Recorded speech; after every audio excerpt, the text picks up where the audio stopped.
Hare Krishna, dear devotees. Hare Krishna. We we have our speaker, His Grace Asit Prabhuji is with us.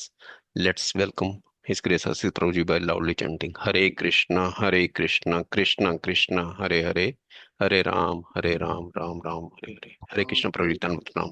हरे कृष्ण। धन्यवाद प्रणाम everyone, धन्यवाद प्रणाम। जय राधा माधव कुंज बिहारी, जय राधा माधव कुंज बिहारी, जय गोपी जना वल्लभा गिरिवरधारी,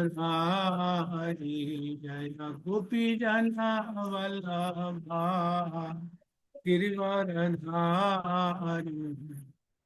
यशोदानंदन व्रज जनरिंदन, यशोदानंदन व्रज जनरिंदन, यमुनतीरावनचारि, यमुनतीरावनचारि,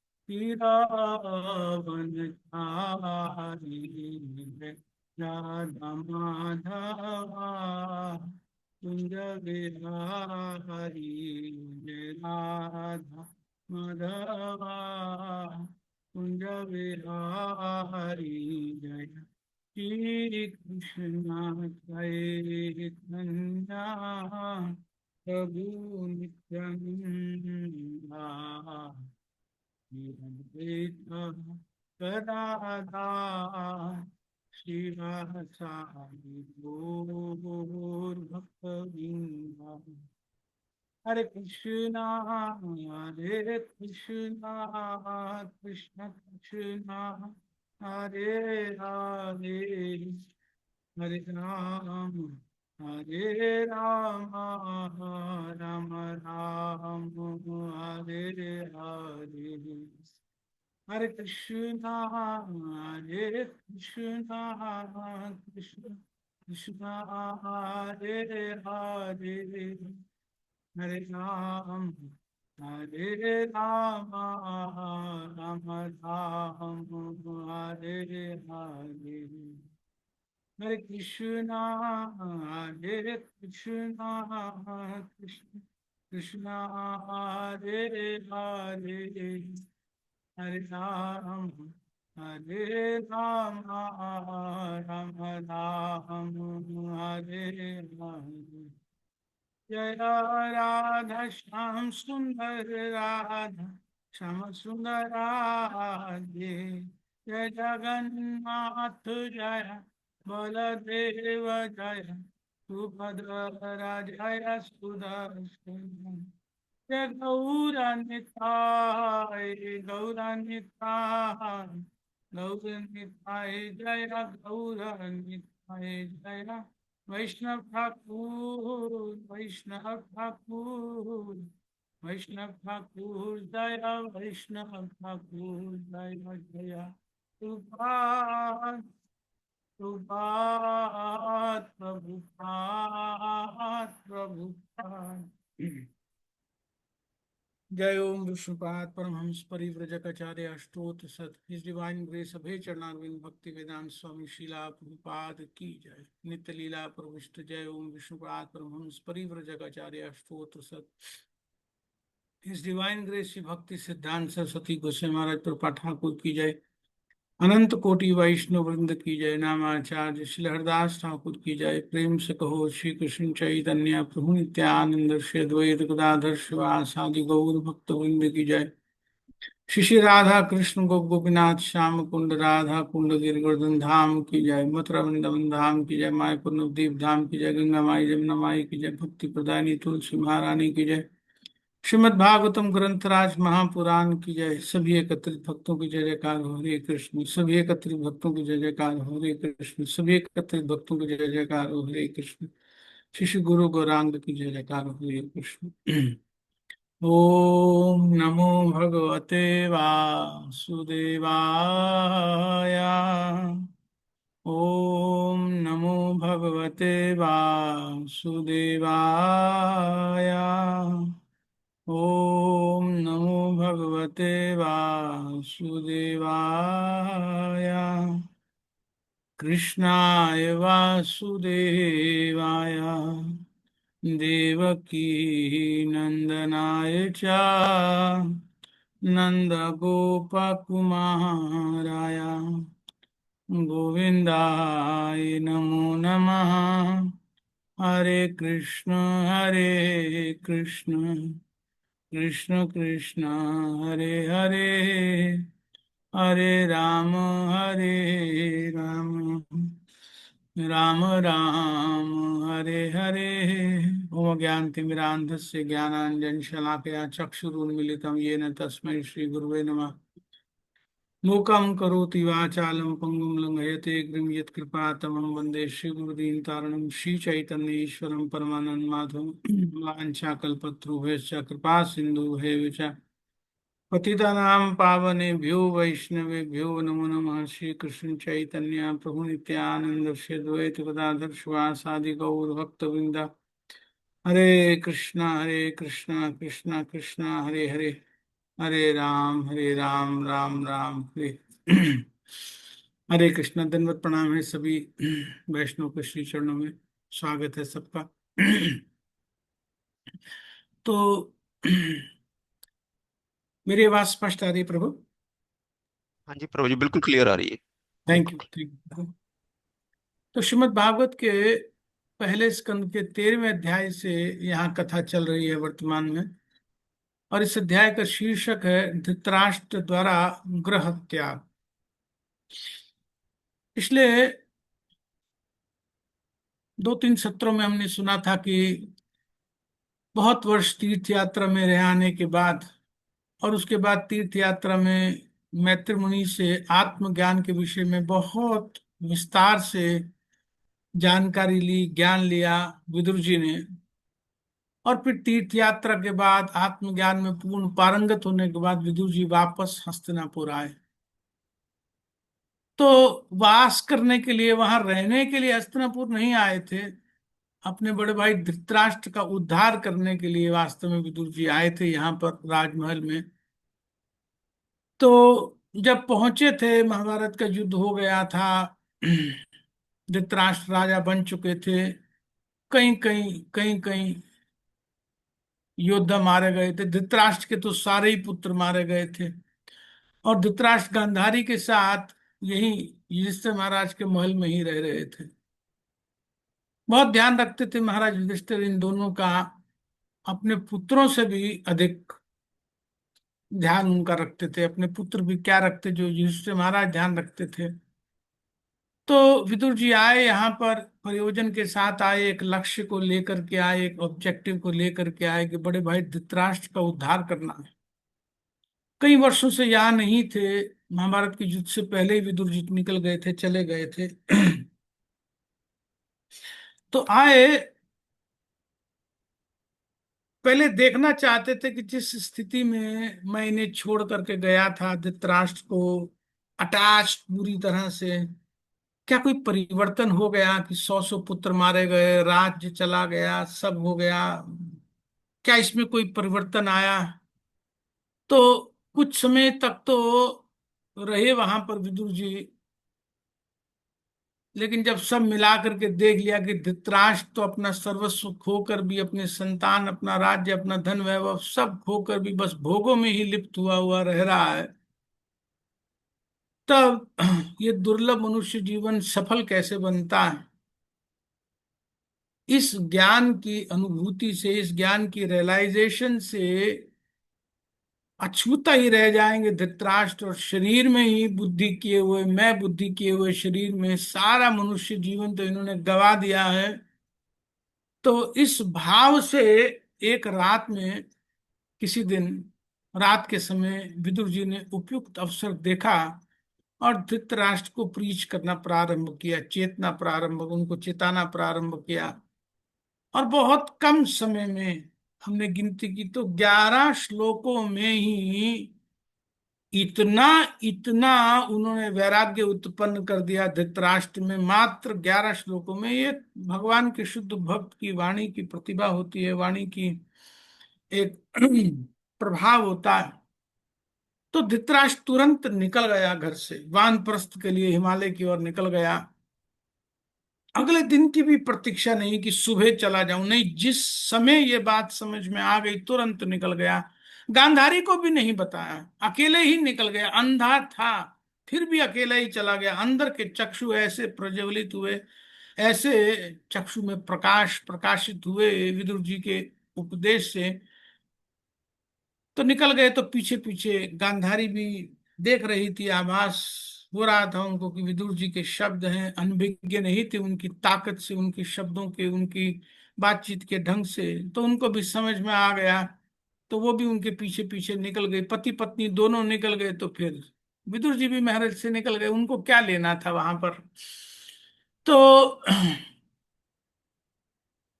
धृतराष्ट्र के सचिव थे, सेवक थे, धृतराष्ट्र के सारथी थे संजय। प्रतिदिन सुबह सुबह भोर में आ जाते थे, तड़के में आ जाते थे धृतराष्ट्र की सेवा टहल करने के लिए, उनके साथ ही सारा दिन रहते थे। और रात के समय बिल्कुल जब विश्राम के लिए जाने वाले होते थे धृतराष्ट्र, उस समय फिर वहां से अपने स्थान पर आते थे, सुबह फिर वापस आ जाते थे। तो यही उनका प्रतिदिन का रूटीन था। तो सुबह अपने समय से संजय यहाँ पर लौट आए, वापस राजमहल में आए तो देखा कि स्वामी धृतराष्ट्र तो अपने कक्ष में दिख नहीं रहे हैं। पहले कभी भी ऐसा नहीं हुआ था, आज तक ऐसा नहीं हुआ था कि वो आए और स्वामी धृतराष्ट्र उनको दिखे ना हो। और गांधारी भी नहीं दिख रही थी कि पूछ लेते कि कहाँ गए प्रभु। और वहीं पास वाले कक्ष में विदुर जी भी रह रहे थे, उन्हें देखा तो वो भी नहीं दिखे। बेचैन हो गए संजय, तो बहुत चिंतित हो गए। समझ में नहीं आ रहा था संजय की क्या करें। तो इधर महाराज युधिष्ठिर भी प्रतिदिन प्रणाम करने के लिए आते थे। प्रतिदिन उठ करके स्नान करके दान इत्यादि करके पूजा करके प्रतिदिन प्रणाम करने आते थे दोनों बड़े लोगों को। अभी विदुर जी थे तो तीनों लोगों को प्रणाम करने के लिए प्रतिदिन का नियम था। तो वो जब आए प्रणाम करने के लिए, उनसे आशीर्वाद देने के लिए, उनका हाल चाल पूछते थे, आकर के व्यवस्था कैसी चल रही है, सब देखते थे व्यवस्था में कोई कमी तो नहीं है, इनकी सेवा में कोई कमी तो नहीं आ रही है। तो आए सुबह सुबह जब प्रणाम करने आए, तो श्री महाराज ने देखा कि तीनों लोग तो नजर नहीं आ रहे हैं, तीनों लोग नजर नहीं आ रहे हैं। और संजय वहां बैठे हैं, संजय चिंतित है, संजय बैठे हैं और धृतराष्ट्र नजर नहीं आ रहे हैं। ये देखते ही एकदम उनका माथा एकदम चिंतित, ठनक ठनक गया माथा। कभी भी संजय के बिना धृतराष्ट्र कहीं नहीं जाते थे, जाते ही नहीं थे। तो युधिष्ठिर महाराज समझ ही नहीं पाए कि हो क्या गया। तो बहुत चिंतित होकर के, बहुत उद्विग्न मन से उन्होंने पूछा संजय से। लेकिन संजय क्या बताते, उनको तो स्वयं ही समझ में नहीं आ रहा था, तो वो ही क्या उत्तर देते। रात में तो सब ठीक ठाक छोड़ करके गए थे संजय, अब रात ही रात में क्या हुआ क्या घटा उनको इसका कोई ज्ञान पता नहीं था। उत्तर क्या देते महाराज युधिष्ठिर के प्रश्नों का। पिछली रात को धृतराष्ट्र की चेतना जागृत हो गई है, और ना तो इसके बारे में युधिष्ठिर जानते थे ना संजय जानते थे। अब युधिष्ठिर महाराज को तो अपने में ही दोष दिखने लगा कि निश्चित ही मुझ कृतज्ञ से रुष्ट होकर के मैं अच्छे से उनकी सेवा नहीं कर रहा था। ऐसा यद्यपि पुत्रों से अधिक सेवा कर रहे थे, लेकिन ऐसी दैन्यता का भाव, अपने आप को ही दोषी मान करके यहाँ से चले गए होंगे कि यहाँ जीने से अच्छा है तो गंगा में कूद करके आत्महत्या कर ली जाए। तो ये आत्महत्या करने तो नहीं चले गए, मन में एक डर, ऐसी संभावनाएं उत्पन्न हो रही थी। तो अब दिख नहीं रहे थे तो अपने में ही दोष बुद्धि कर रहे थे, अदरवाइज किस पर डालते। तो युधिष्ठिर महाराज अपने में ही दोष देख रहे थे कि मैं कहीं ना कहीं कुछ ना कुछ इनके साथ गलत किया हूंगा। और इधर स्नेह भी बहुत था, संजय के साथ भी बहुत स्नेह था। तो संजय को भी मन में बहुत हो रहा था कि धृतराष्ट्र मुझे बताए बिना कैसे चले गए। बहुत समय से उनके सारथी थे, उनके सहयोगी थे, उनके सहायक थे, उनको सलाह देते थे, सचिव थे। बहुत निकट से धृतराष्ट्र को देखा था उन्होंने, संजय ने। उनको तो बिल्कुल विश्वास ही नहीं हो रहा था, विश्वास ही नहीं हो रहा था कि अकेले जा सकते हैं, क्योंकि अटैच ही देखा था, हमेशा अटैच देखा था, हमेशा उसी स्थिति में आसक्त भाव में देखा था। छोटी छोटी चीजों के लिए भी धृतराष्ट्र संजय पर डिपेंडेंट रहते थे। तो अब उनकी जानकारी के बिना धृतराष्ट्र ऐसे अचानक कभी चले जाएंगे, कभी भी उनके बिना एक कदम जो बाहर ना निकाले, वो व्यक्ति बिना बताए अचानक कहीं चला जाए। तो धृतराष्ट्र को तो आज ऐसा लग रहा था कि क्या हो गया, मैं तो धोखे में आ गया। तो बहुत आश्चर्य रहे, बहुत शोक में थे संजय जी, बहुत विकलता का एक भाव हो रहा था।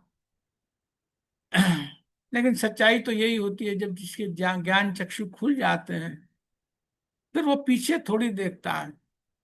इमरजेंसी जिसको जीवन में फील हो जाती है, वो फिर एक क्षण की भी देरी थोड़ी लगाता है, वो तो लग जाता है अपने काम में। तो धृतराष्ट्र को लग गया था कि अब एक भी क्षण की देरी करना अहित है, अब मुझे तुरंत निकल जाना चाहिए। इसलिए श्रेष्ठ जीवन बिताने के लिए, श्रेष्ठतर जीवन बिताने के लिए जो थोड़ा सा बचा था, तो वानप्रस्थ में ठीक ठाक निकल जाए, तुरंत घर छोड़ करके वानप्रस्थ के लिए निकल गए हिमालय पर धृतराष्ट्र जी। लेकिन संजय जी को भी इस बदली हुई स्थिति का, धृतराष्ट्र की बदली हुई मानसिकता का, उनकी मनोवृत्ति का बिल्कुल कोई ज्ञान नहीं था, बिल्कुल ज्ञान नहीं था।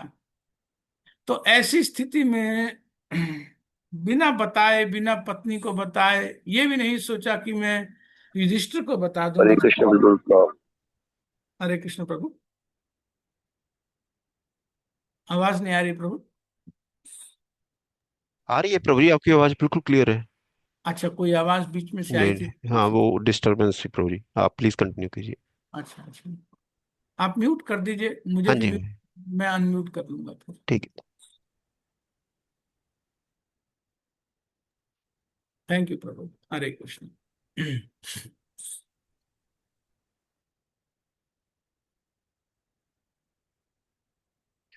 प्रभु जी आप अनम्यूट कीजिए दोबारा। Is it fine now? हाँ जी, हाँ जी प्रभु जी। ठीक है, धन्यवाद प्रभु। तो ये भी उनके मन में नहीं आया कि मैं युधिष्ठिर को बता करके चला जाऊं, इतने समय से बेचारा कर रहा है, उसको दुख लगेगा।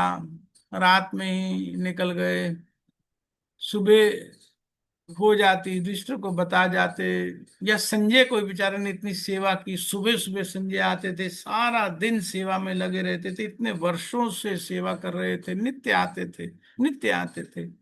किसी को नहीं बताया, किसी को नहीं बताया, निकल गए, निकल गए। तो ना तो समझ में आ रहा था युधिष्ठिर महाराज को, ना समझ में आ रहा था संजय को कि हुआ क्या। वास्तव में विदुर जी का जो प्रवचन था, उसकी पोटेंसी इतनी थी, इतनी पोटेंसी थी, इमरजेंसी फील करा दी, तुरंत तुरंत फील करा दी। तो उसके बाद निकलने का, यहाँ रुकने का कोई कारण नहीं था, निकलना ही था। तो जब ये दोनों चिंतित थे, निर्णय पर नहीं पहुंच पा रहे थे कि क्या हुआ, क्या घटा, क्या बना रात में, तो उसी समय नारद जी वहां पहुंच गए, बिना किसी पूर्व सूचना के, यदृच्छा पहुंच गए, बिना किसी पहले की कोई प्लानिंग के, वीणा पर भगवान के नाम का कीर्तन करते हुए, जीवों को चेताते हुए, उनको प्रचार करते हुए, भगवान की महिमा का प्रचार करते हुए, विचरते हुए नारद जी वहां आ गए। स्वागत किए, युधिष्ठिर महाराज ने उनका, पूजा अर्चना की, बैठने के लिए आसन दिया, और भी जिस तरह से भी सेवा अर्चना जो किया सो किया। लेकिन जब अच्छे से बैठ गए, सुख से आसीन हो गए नारद जी ने, तो फिर अपनी चिंता व्यक्त की। युधिष्ठिर महाराज ने अपना, आते रहते थे यहाँ, पहले भी आते थे, बहुत बहुत नारद जी आया करते थे। तो एक आत्मीयता थी युधिष्ठिर महाराज जी की नारद जी के साथ। तो अपनी चिंता व्यक्त की कि मेरे ताया जी और ताई जी कहाँ चले गए, मुझे मालूम नहीं, अचानक रात में कहीं चले गए, मेरे बिना वो वृद्ध अब अपना पालन कैसे करेंगे, वो तो नेत्रहीन हैं, वो कैसे अपना जीवन चलाएंगे। मैं तो उन्हें देख लेता था, उनके पुत्र नहीं थे तो मेरे साथ ही थे, मेरे पास ही थे, ये सब बातें कर रहे थे। चाचा विदुर का भी पता नहीं चल रहा है। गुरुदेव, आप तो समृद्ध भक्त हैं, संसार सागर से भी पार ले जाने वाले हैं, पारदर्शक हैं, आप जहाज के कप्तान हैं। तो इस तरह से सम्मान देते हुए अपने भाव, अपने प्रश्नों को पूछा। पहले भी आकर के खूब सलाह दिया करते थे नारद जी, तो इसलिए खुल करके अपना मंतव्य, अपनी बात, अपने हृदय की स्थिति नारद जी के सामने रख दी। तो वहां से फिर नारद जी ने अपना प्रवचन प्रारंभ किया, बताना प्रारंभ किया। पहले 10 श्लोक में नारद जी भूमिका बांध रहे हैं, तो उस भूमिका के 3 श्लोक हमने गत सप्ताह किए थे। तो सबसे पहले तो नारद जी ने युधिष्ठिर महाराज को ज्ञान का एक बहुत सुंदर सूत्र दिया, बहुत सुंदर सूत्र दिया कि माँ कंचन शुचा, किसी के लिए भी शोक मत करो। किसी व्यक्ति के लिए, किसी स्थिति के लिए, परिस्थिति के लिए, सर्कमस्टांस के लिए शोक मत करो। प्रश्न होगा कि क्यों शोक नहीं करो? इसलिए शोक नहीं करो क्योंकि ईश्वरम वशे जगत, क्योंकि सारा जगत, सारे लोग ईश्वर के वश में है, कृपालु ईश्वर के वश में है, ईश्वर के अधीन है, हमारे वश में नहीं है, हमारे कंट्रोल में नहीं है, हम बद्ध जीवों के वश में ये जगत नहीं है। भगवान के वश में ये जगत है, ईश्वर के वश में जगत है। भाव यह है कि हमारी परिस्थितियां, हमारे सरकमस्टांसेस जो हैं वो हमारे कंट्रोल में नहीं है, वो हमारे वश में नहीं है। तो प्रश्न होगा कि अगर परिस्थितियां हमारे कंट्रोल में नहीं है, हमारे सरकमस्टांसेस हमारे कंट्रोल में नहीं है, तो क्या हमारे कंट्रोल में कुछ भी नहीं है? कुछ भी हमारे कंट्रोल में नहीं है क्या? है। हमारे कंट्रोल में हमारा रिस्पॉन्स, डिफरेंट सरकमस्टांसेस में हमारा रिस्पॉन्स कैसा होता है, भिन्न भिन्न परिस्थितियों में हम कैसे उसको डील करते हैं, कैसे उसको रिस्पॉन्ड करते हैं, ये हमारे कंट्रोल में है। बस यही भर हमारे कंट्रोल में है।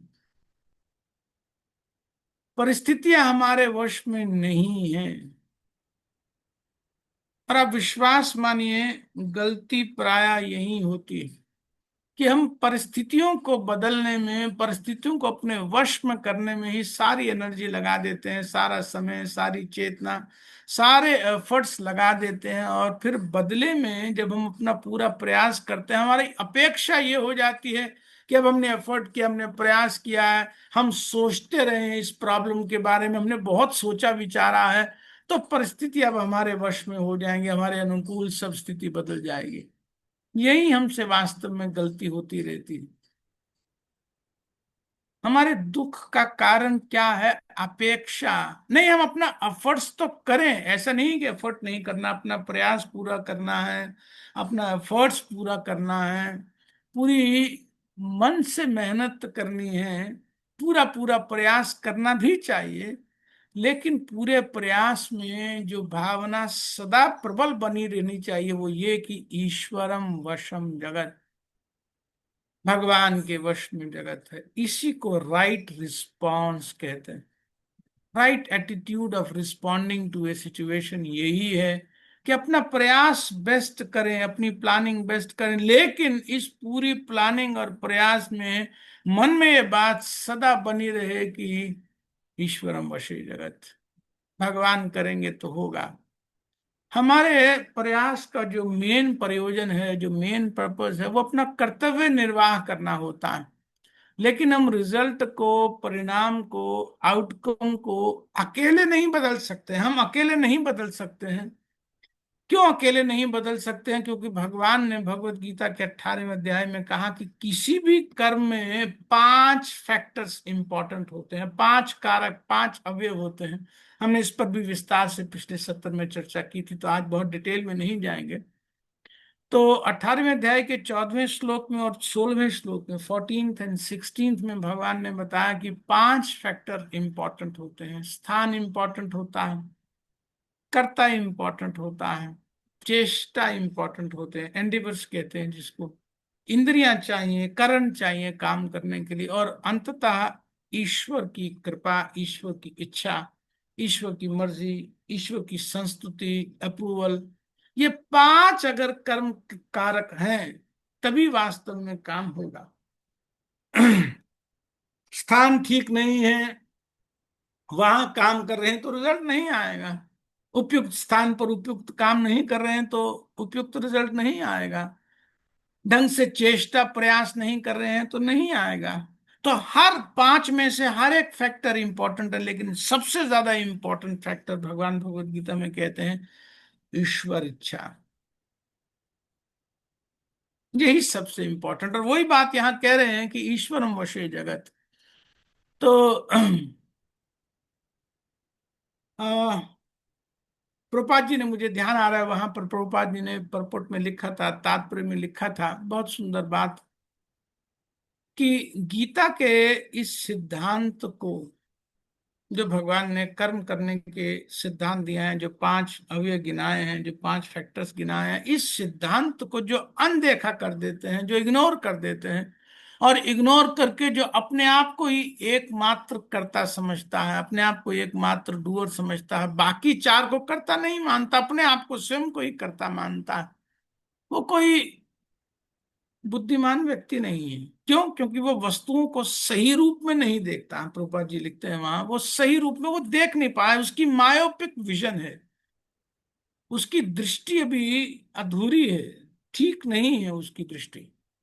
तो इसके विपरीत एक बुद्धिमान व्यक्ति क्या करता है? बुद्धिमान व्यक्ति अपना कर्तव्य करता है, अच्छे से अपना कर्तव्य करता रहता है, और कर्तव्य करते हुए भगवान के आश्रय में रहता है, अपना कर्तव्य करते हुए ध्यान में सदा रखता है कि परिणाम में ये 5 कारक हैं, और मेरे डोमेन में ये 5 नहीं है, मेरे डोमेन में अपने एफर्ट्स हैं बस, बाकी कैसे होगा काम, अगर अल्टीमेटली ईश्वरम वशे जगत, जो अल्टीमेट कॉज है वो तो भगवान के हाथ में है। तो कभी जब ये 5 अनुकूल हो जाते हैं तो काम हो जाता है, ठीक हो जाता है, और नहीं अनुकूल होते हैं तो नहीं होता है। तो इसलिए हमारे दुख का, क्लेश का, कष्ट का एक बहुत बड़ा कारण ये है कि गीता के इस ज्ञान की अनुभूति का अभाव है, कि इस नॉलेज को रियलाइज नहीं कर पा रहे हैं कि हमारे कर्मों मात्र से ही रिजल्ट नहीं आएंगे, 5 अनुकूल जब हो जाएंगे तभी आएंगे। इसलिए भगवान के आश्रित रह करके जब कर्म करते हैं, भगवान के आश्रित रह करके अपने सारे काम करते हैं, तो निश्चित रूप से स्वयं को कर्ता मानने का अभिमान कभी भी जन्म नहीं लेता, और रिजल्ट भी तभी अनुकूल आते नहीं आते हैं। तो हम ये बात पहले से जान चुके होते हैं कि मेरे मात्र करने से नहीं आएगा, बाकी भी अनुकूल होना चाहिए। और सबसे बड़ी अनुकूलता है कि भगवान की इसमें मर्जी होनी चाहिए, भगवान की मर्जी नहीं थी तो नहीं हुआ। तो बहुत सहृदय से, बहुत अनुकूल हृदय से परिणाम जैसा भी आए वो स्वीकार करता है। इसलिए परिणाम आने पर कभी कष्ट का, कभी दुख का, कभी तकलीफ का, क्लेश का अनुभव नहीं करता, क्योंकि परिणाम में जब अपेक्षा पहले बन जाती है कि ये परिणाम आना चाहिए और वो नहीं आता है, वो ही हमारे दुख, क्लेश और कष्ट का कारण बनता है। डिप्रेशन हो जाता है लोगों को, मेरे से होता ही नहीं है, मैं जैसे देखती हूं, मैं जैसे देखता हूं, मेरे से जीवन में कुछ भी ऐसा लग रहा है जैसे ठीक हो ही नहीं रहा है। वास्तव में भगवान का जो ज्ञान दिया हुआ है वो कुंजी है, वो की है अपने जीवन को नियंत्रित करने के लिए, चलाने के लिए, ठीक तरह से सुचारू रूप से चलाने के लिए।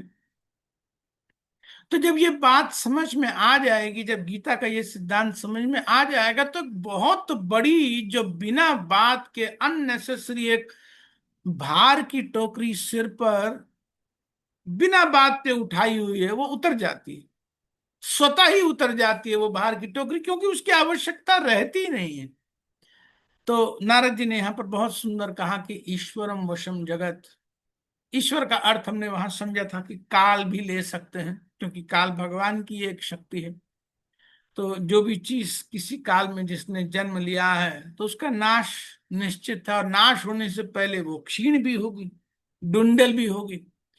तो इसी तरह से ईश्वरम वशे जगत का एक भाव ये भी है कि प्रकृति में वशे जगत, प्रकृति के गुणों के वश में जगत है। और जैसे हम प्रकृति के गुणों के वश की बात करते हैं तो गुणों के अधीन रह करके कर्म भी किया जाता है, तो कर्म आते हैं तो कर्म का फल आता है, प्रारब्ध बनती है तो प्रारब्धम वशम जगत, या कर्म, कर्म फल वशम जगत। तो ईश्वरम वशम जगत में कई सारे फैक्टर्स डायरेक्टली इनडायरेक्टली अपने आप इंक्लूडेड हो जाते हैं, चाहे तो कर्म बंधन की बात करें, प्रारब्ध की बात करें, या काल की बात करें, या गुणों के प्रभाव की बात करें तो इन सब को ले लेना चाहिए।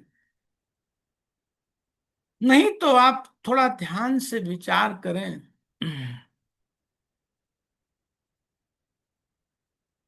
तो जो जीव सच्चिदानंद है उसे दुख से, कष्ट से, क्लेश से क्या लेना देना, वो तो आनंद का ही बना है, आनंद का ही बना है। लेकिन वर्तमान में जो अज्ञान की चादर हमारे हृदय पर चढ़ी हुई है, हमारे मन पर जो अज्ञानता की चादर चढ़ी है, जो इग्नोरेंस हमें कवर करके रखी हुई है, हमारे ज्ञान को प्रकाशित नहीं होने दे रही है। सच्चिदानंद, चित्त माने ज्ञान होता है, तो सच्चिदानंद का जो चित्त है वो प्रकाशित नहीं हो रहा, आवरण के कारण प्रकाशित नहीं हो रहा।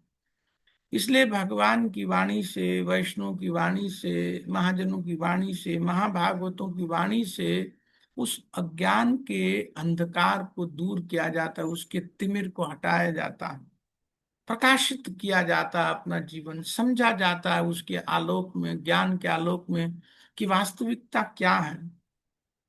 तो विश्वनाथ चक्रवर्ती ठाकुर ने एक बहुत सुंदर उदाहरण दिया था, हमने इस पर पिछली बार चर्चा की थी, कि कष्ट महसूस होता है, क्लेश, दुख महसूस होता है, तो ये दुख क्यों आता है? सच्चिदानंद को, जो भगवान का अंश है, ये दुख क्यों आता है? बहुत सुंदर उदाहरण वहां पर दिया विश्वनाथ चक्रवर्ती ठाकुर ने। लिखते हैं कि जब पिता देखता है कि बच्चा गहरी नींद में सोया हुआ है और उसे किसी गंभीर रोग के इलाज के लिए कोई दवा पीनी है, बच्चा सो रहा है, मस्त है, सपनों की दुनिया में है, बाह्य चेतना उसको नहीं है, वास्तविक चेतना नहीं है, और उसको बड़ा जबरदस्त कोई भयानक रोग है, उस रोग की दवा उसको देनी है, वो जागे तब लेना। तो जगा रहा है, पिता आवाज दे करके जगा रहा है, जगा रहा है, उठ नहीं रहा, वो तो ऐसे गहरा सोया है, ऐसे सपनों के संसार में मस्त है, उठ नहीं रहा है आवाज से। तो पिता चूटी काट देता है, उसको पिंच कर देता है, बच्चे को सोते हुए को पिंच कर देता है। पिंच क्यों कर रहा है? जिससे वो उठ करके दवा पी सके।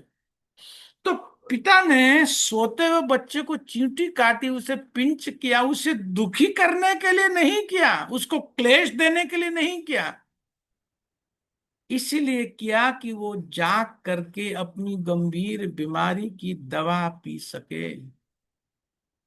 तो ईश्वर वशम जगत का एक भाव ये भी है कि हमारे कर्म फलों के कारण, हमारी प्रारब्ध के कारण, गुणों के कारण या काल के प्रभाव के कारण जो हमें चूटियां पड़ती हैं, जो हमें शोक और दुख क्लेश मिलते हैं, उसमें भावना यही होती है कि हम जाग जाएं, हम जाग जाएं और भयानक रोग की, भव रोग की दवा पी सकें।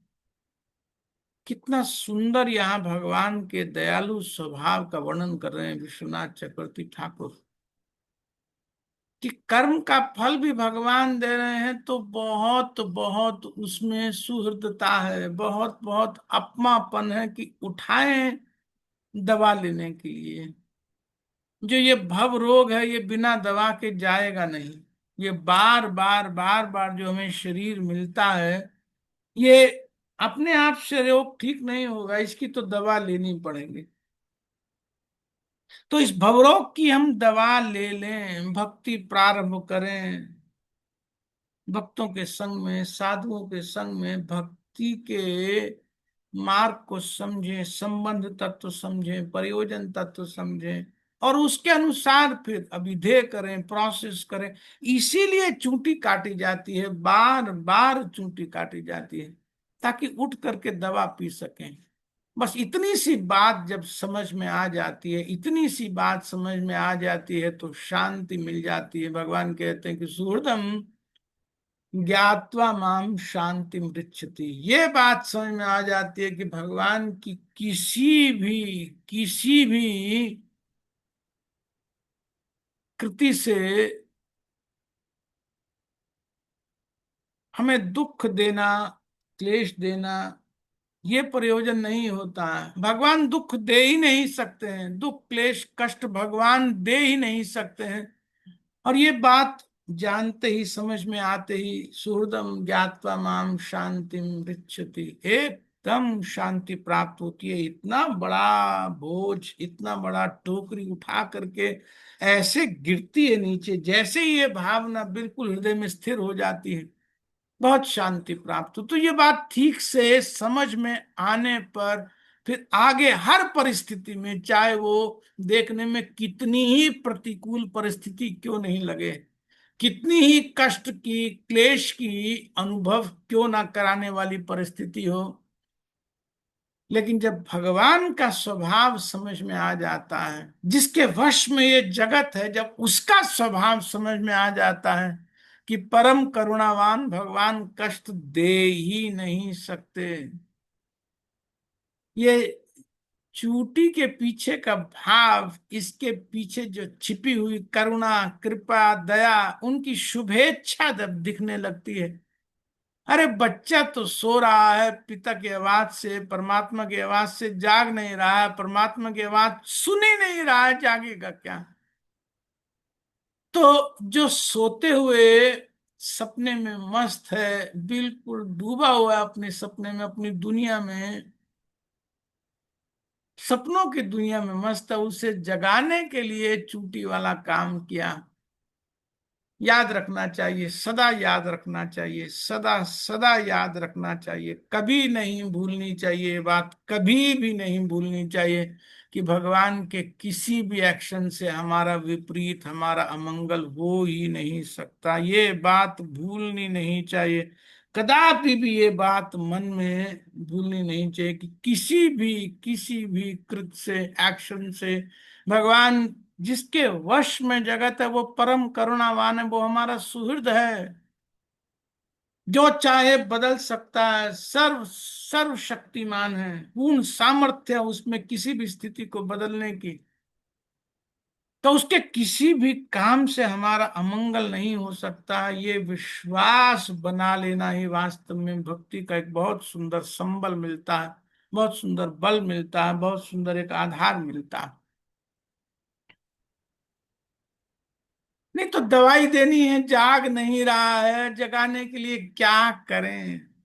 अगर इस भाव से भगवान की तरफ देखें तो सारी बात एकदम मन से हट जाएगी कि पुत्र सो रहा है, भयानक रोग है, जाग रहा नहीं है, कितना करुणा, कितनी आत्मीयता, कितनी वत्सलता है इस परम वत्सल्य भगवान में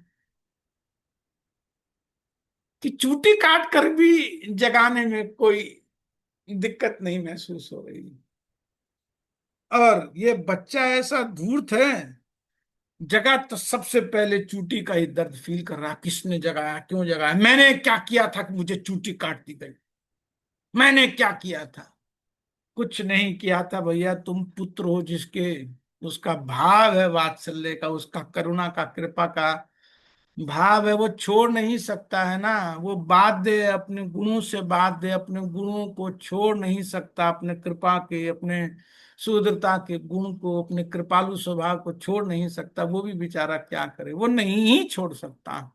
आप कुछ भी समझिए, कुछ भी समझिए, कुछ भी कहें, भगवान देखते नहीं हैं, भगवान देख नहीं रहे हैं कि इतना कष्ट आ रहा है, कब जाएगा।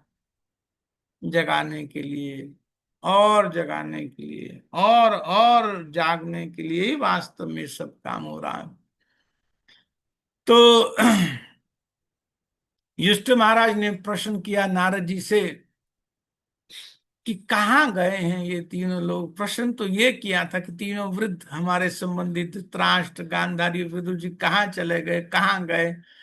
तो इसका उत्तर बताने से पहले नारद जी ने एक भूमिका बनाई है इन 10 श्लोकों में, जिनमें से 3 श्लोक तो हमने कर लिए थे। एक बहुत सुंदर ज्ञान का धरातल तैयार किया। वास्तव में युधिष्ठिर महाराज को निमित्त बना करके हम बद्ध जीवों को जगाने के लिए, चेताने के लिए एक बहुत सुंदर भागवत में ये धरातल तैयार हुआ है नारद जी के प्रवचनों से। तो ज्ञान का बहुत सुंदर गंगा प्रवाहित हुई है इन 10 श्लोकों में। तो 3 श्लोक हमने कर लिए थे, मैंने सार में पुनः उसके बारे में बता दिया। तो आज आगे चौथे श्लोक से 44वें श्लोक से आज प्रारंभ करेंगे। बहुत सुंदर भाव इस श्लोक में भी प्रकट कर रहे हैं, इसे देखते हैं। यन्मन्यसे ध्रुवं लोकम् अध्रुवं वा न चोभयम् सर्वथा नाहि शोच्यास्ते स्नेहादन्यत्र मोहजात्। यन्मन्यसे ध्रुवं लोकम् अध्रुवं वा न चोभयम् सर्वथा नाहि शोच्यास्ते स्नेहादन्यत्र मोहजात्। क्या कह रहे हैं यहाँ पर, आप देखिए, बहुत सुंदर श्लोक है। पहले येलो में देखिए, यन मन्य से, ये यत शब्द है, संधि के एक नियम से यत का यन हो गया है, तथ द द न। यन मन्य से माने यत मन्य से ध्रुवम लोकम।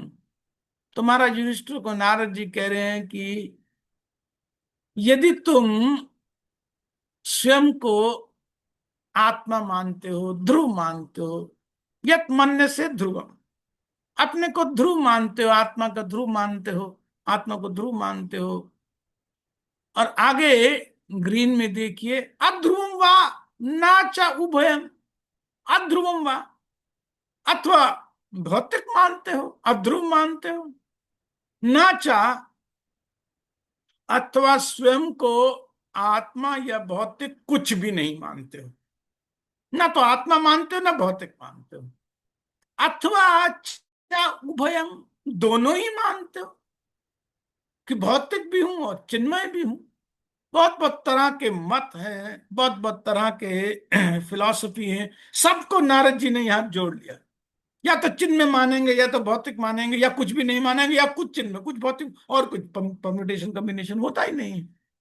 तो नारद जी ने महाराज युधिष्ठिर को निमित्त बना करके बहुत सुंदर एक सूत्र यहां पर देने का बहुत सुंदर भाव दिया कि तुम अपने आप को इन चारों में से कुछ भी मानते हो। आगे ब्लू में देखिए, सर्वथा ना ही शोच्यास्ते, सर्वथा इन सभी चारों परिस्थितियों में ही शोक का कोई कारण नहीं है। शोक का कोई कारण नहीं है। तो प्रश्न होगा, फिर शोक होता क्यों है? इसका उत्तर यहां पहले ही दे दे रहे हैं, पिंक में बोल रहे हैं। पिंक में आप देखिए जो मार्क किया, स्नेहात अन्यत्र मोहजात, कि जो शोक हो रहा है, जो बिछुड़ने का, वियोग का जो शोक हो रहा है, वो भावना केवल मोह से उत्पन्न स्नेह के कारण ही है। कौन से स्नेह के कारण है? मोह से, जो इल्यूजन से अटैचमेंट हो रही है, इल्यूशन के कारण जो अटैचमेंट हो रही है, उसी के कारण कष्ट आ रहा है, दुख आ रहा है, क्लेश मिल रहा है। इसके अतिरिक्त अन्यत्र कोई कारण नहीं है, कुछ भी नहीं है। The feeling of separation are solely due to illusory affection. अरे भाई, अगर आत्मा हो, स्वयं को ध्रुव मानते हो, नित्य मानते हो, तो नित्य को तो नाश होता नहीं है, नित्य का तो नाश होता नहीं है, तो दुख का कोई कारण नहीं है। और यदि अनित्य मानते हो, अध्रुव मानते हो, तो अध्रुव का तो नाश होना निश्चित है, तो भी शोक नहीं होना चाहिए, क्योंकि पता है कि अध्रुव है तो अध्रुव चीज तो जाएगी जाएगी। और यदि दोनों में से कुछ भी नहीं मानते हो, तो जब कुछ मानते ही नहीं थे तो फिर शोक किस बात का कर रहे हो? जब मानते ही कुछ नहीं थे तो फिर वियोग कैसा है, शोक कैसा है? और यदि नित्य और अनित्य दोनों ही मानते थे, तो फिर जो अंश नित्य है वो तो शाश्वत है, और जो अंश अनित्य ही था वो तो जन्म लेते ही मृत्यु की तरफ बढ़ रहा था, तो नाश तो अवश्यंभावी था ही उसका। तो इसलिए शोक तो किसी भी परिस्थिति में करना ही नहीं है। क्यों करना? मान लो प्रश्न पूछ रहे हैं, सिद्धांत समझाने की दृष्टि से आप नारद जी की शैली देखिए। पहले तो दो तीन श्लोकों में कन्विंस किया कि प्रत्येक परिस्थिति में ईश्वरम वशम जगत, ईश्वर के वश में ही जगत है, कन्विंस किया।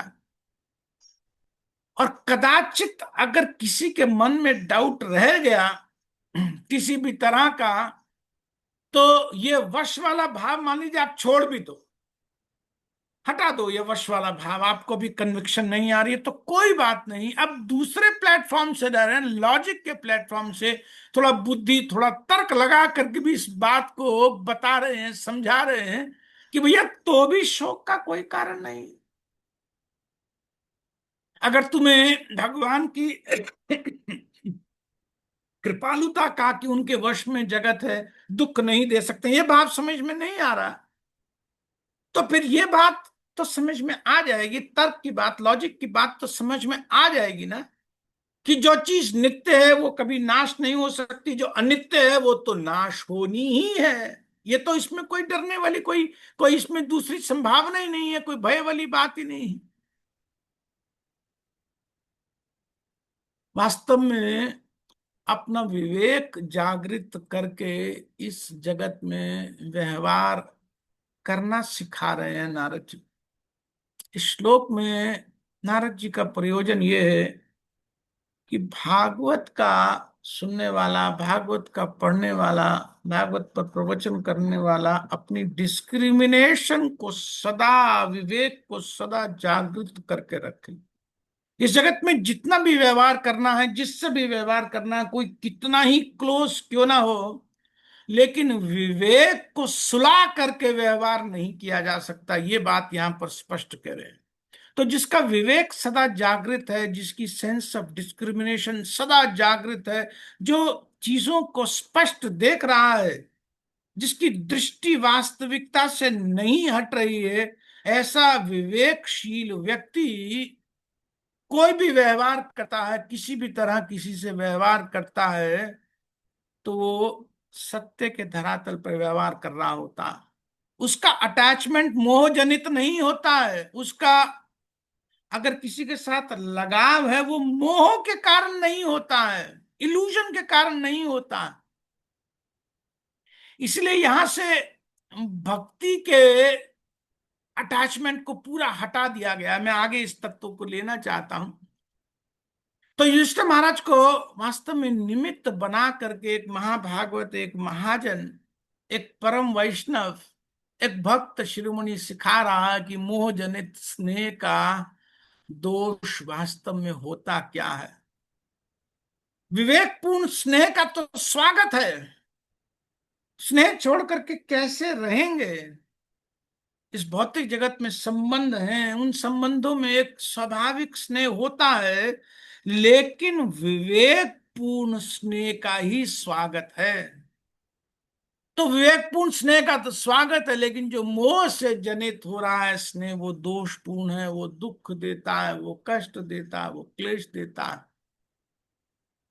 तो जब हम इस लोक में रह रहे हैं अपनों से, या अपनों में स्नेह तो स्वाभाविक ही है, लेकिन महाभागवत नारद जी उस स्नेह का सही स्वरूप क्या होता है उस पर यहाँ चर्चा कर रहे हैं इस श्लोक में। और यहाँ तात्पर्य में श्रील प्रभुपाद जी ने सार में कुछ कहा, मैं उसको अपने शब्दों में बोल रहा हूं। प्रभुपाद जी कह रहे हैं कि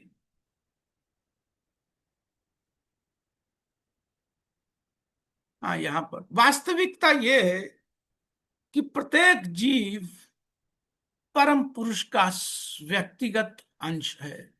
व्यक्तिगत, परम पुरुष का व्यक्तिगत, हम सबका एक पर्सनल कनेक्शन है भगवान के साथ। और हमारी जो वास्तविक स्थिति है वो एक सेवक की है। हमारा संबंध नित्य है भगवान के साथ, नित्य है, नित्य है। कभी भी ऐसा कोई काल नहीं था कि भगवान के साथ हमारा संबंध नहीं था, और कभी भी ऐसा समय नहीं आएगा कि भगवान के साथ हमारा संबंध नहीं रहेगा। शाश्वत नित्य संबंध है हमारा भगवान के साथ। और वो संबंध क्या है, उसकी वास्तविक स्थिति क्या है? वास्तविक स्थिति है कि हम सेवक हैं भगवान के। बस यही एकमात्र परिचय है हमारा, सनातन परिचय, एकमात्र परिचय यही है कि हम कृष्ण के दास हैं।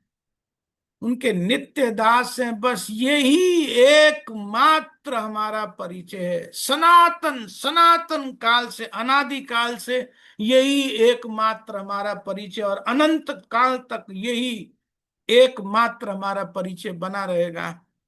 सच्चा परिचय तो यही है। लेकिन आज इस परिचय को भूल करके जहां भी हमारा जो भी मोह जनित व्यवहार है, वो सब दुखदाई तो होगा ही।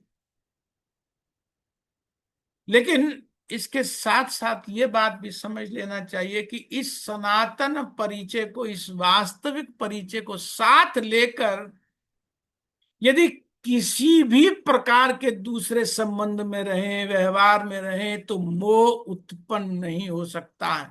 जो मोह जनित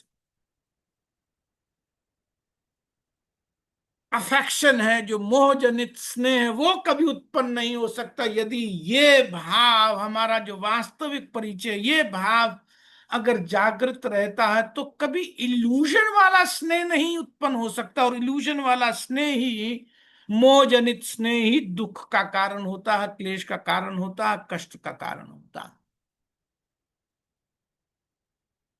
इसलिए विवेक का, डिस्क्रिमिनेशन का बहुत महत्व। और विवेक आता है सत्य से।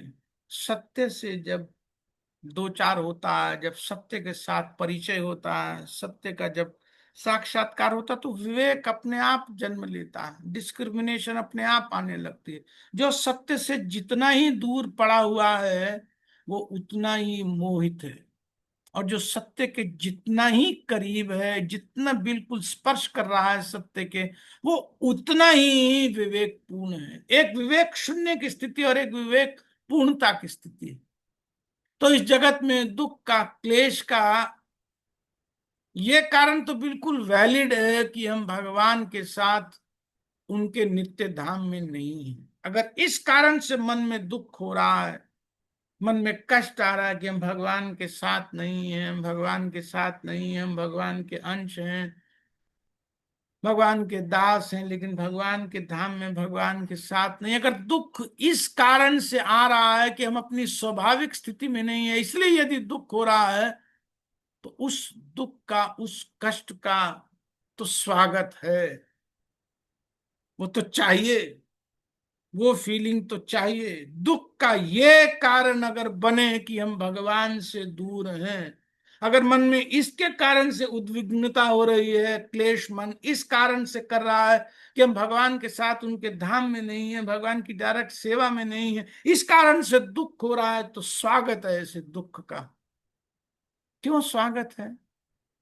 क्यों प्रभु आप दुख को वेलकम कर रहे हैं? इसीलिए वेलकम कर रहे हैं क्योंकि भगवान से जो वियोग की, विरह की जो भावना से जनित दुख है, वो तो कल्याणकारी है। वो तो आनंद का एक बहुत सुंदर स्रोत बनता है। लेकिन विडंबना क्या है कि प्राय इसी वास्तविक दुख की प्रतीति तक नहीं होती है, लेकिन मोह जनित स्नेह का दुख छोड़ नहीं रहा है। कंट्रास्ट हो रहा है बिल्कुल। विवेक शून्यता की स्थिति बनी हुई है, विवेक पूर्णता हो जाती है तो तुरंत वास्तविकता दिखने लगती है। लेकिन जो वास्तविक दुख का कारण बनना चाहिए, जो सदा हमें दुखी बनाए रखे, जिस कारण से सदा दुखी होते रहना चाहिए, उसका तो आभास भी नहीं होता, प्रतीति तक नहीं होती।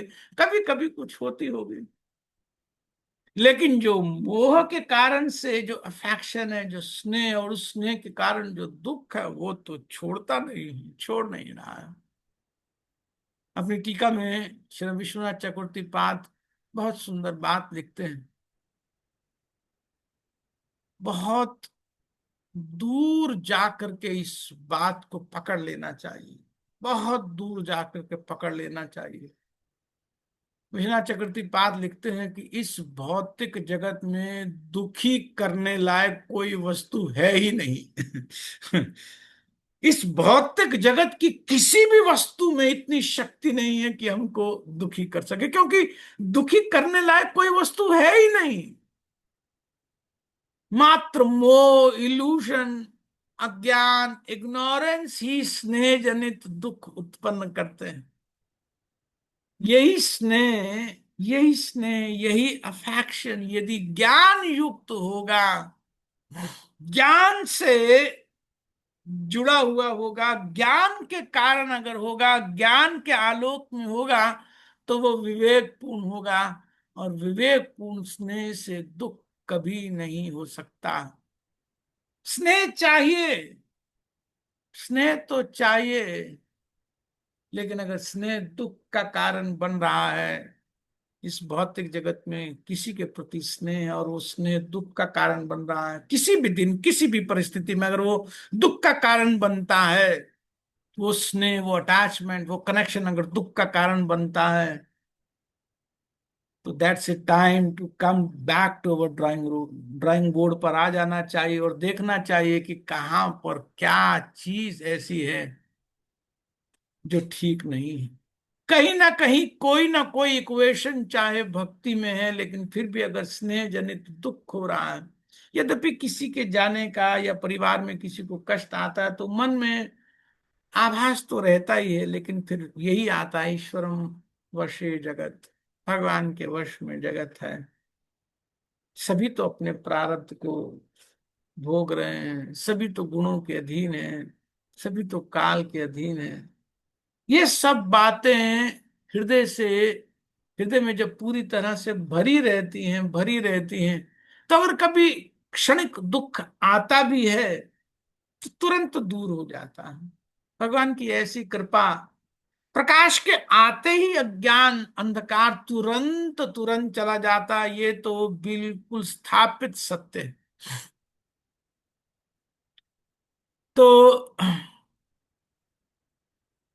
एक बात और यहां समझ लेनी चाहिए। विश्वनाथ चक्रवर्ती ठाकुर दो बातें लिखते हैं। पहली बात तो मैंने बता दी, अपनी टीका में वो लिखते हैं कि इस भौतिक जगत में दुखी करने लायक कोई वस्तु है ही नहीं। और फिर आगे वो ये लिखते हैं कि यदि स्नेह ज्ञान युक्त होगा, विवेकपूर्ण होगा, तो वो कभी दुख नहीं दे सकता।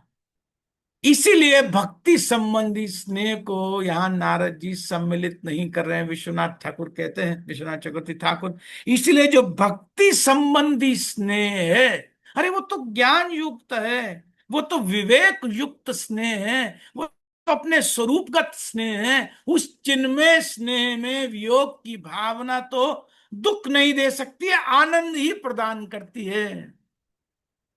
हर चिन्मय फीलिंग में एक अलग प्रकार के रस की अनुभूति होती है।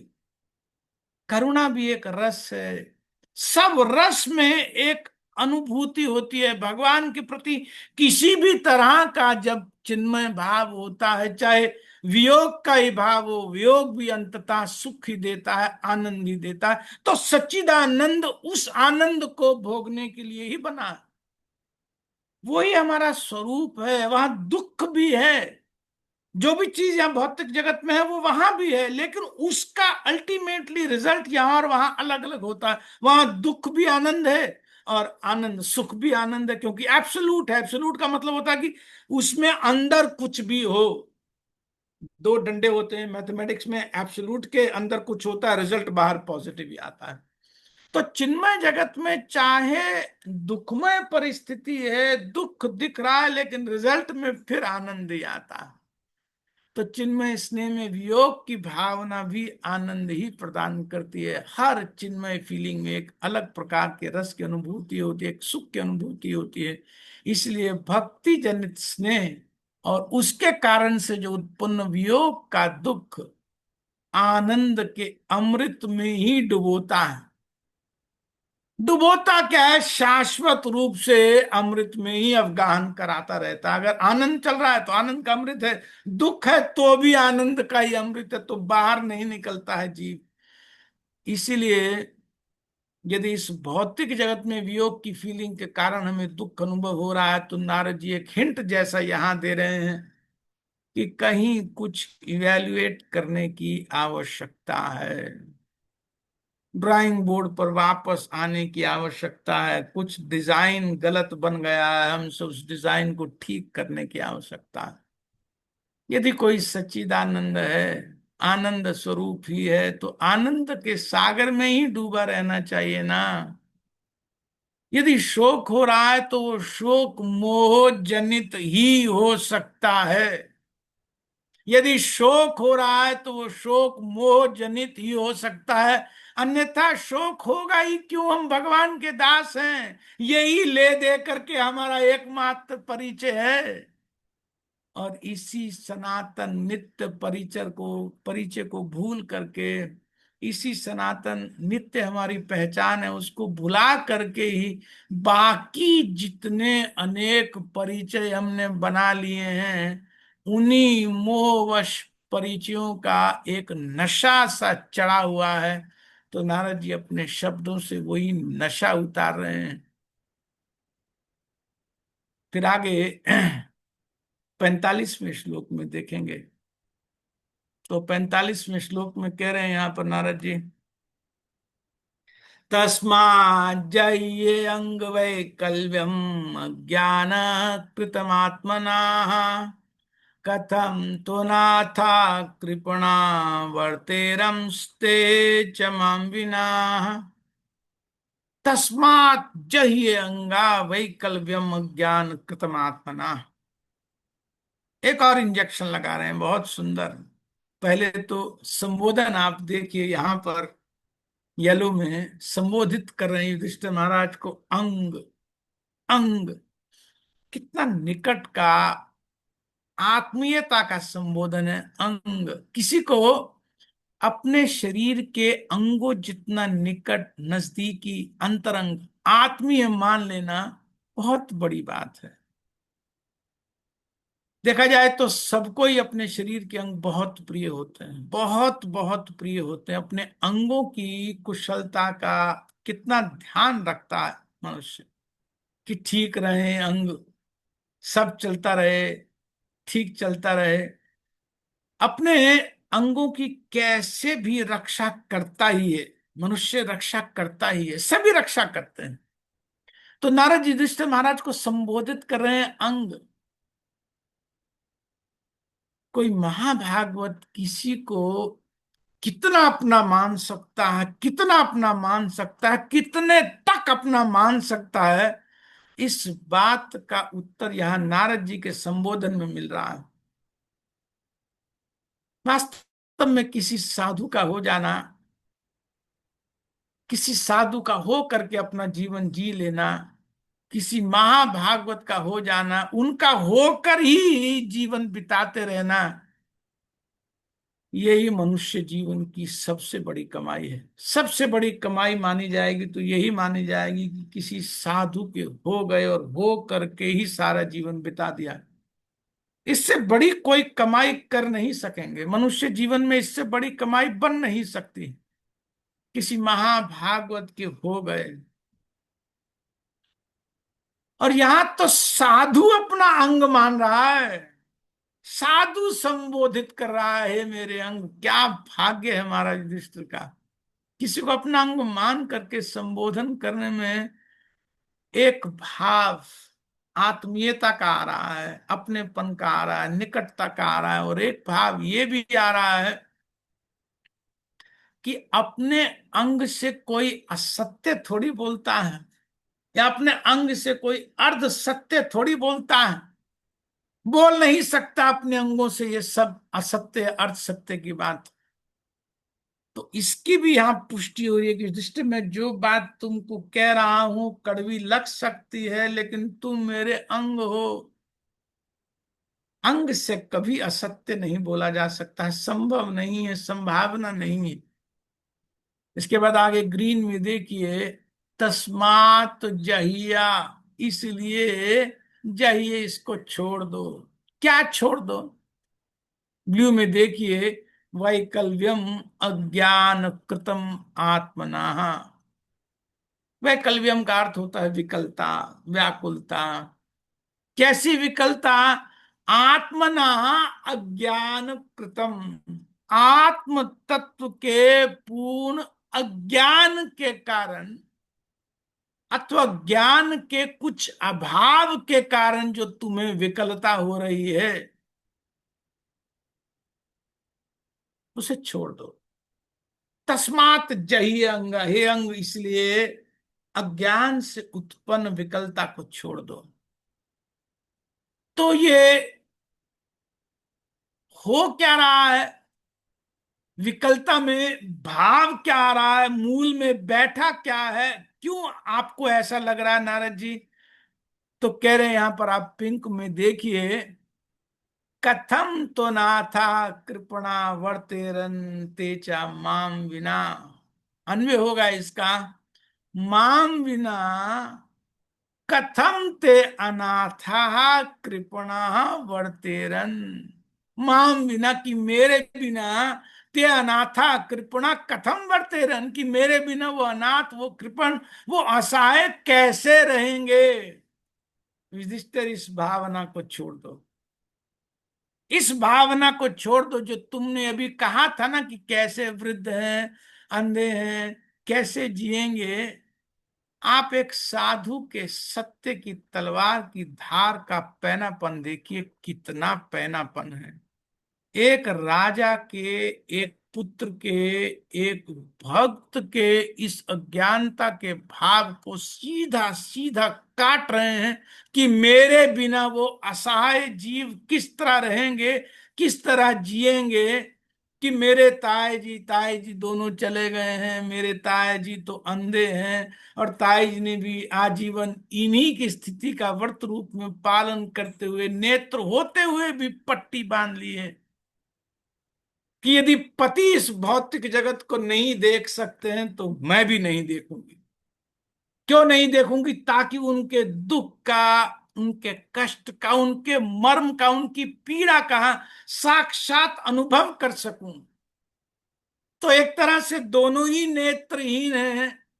जिस महाराज के पक्ष से उनके भाव में व्यक्त कर रहा हूं, कि दोनों ही नेत्रहीन जैसे हैं और वृद्ध हैं, असहाय हैं, कैसे अपना जीवन यापन करेंगे, कैसे अपनी रक्षा करेंगे। प्रभा जी यहां पर तात्पर्य में बहुत सुंदर लिखते हैं। प्रभा जी कह रहे हैं, नीचे आए प्रभु जी, हाँ, ऊपर आ गए।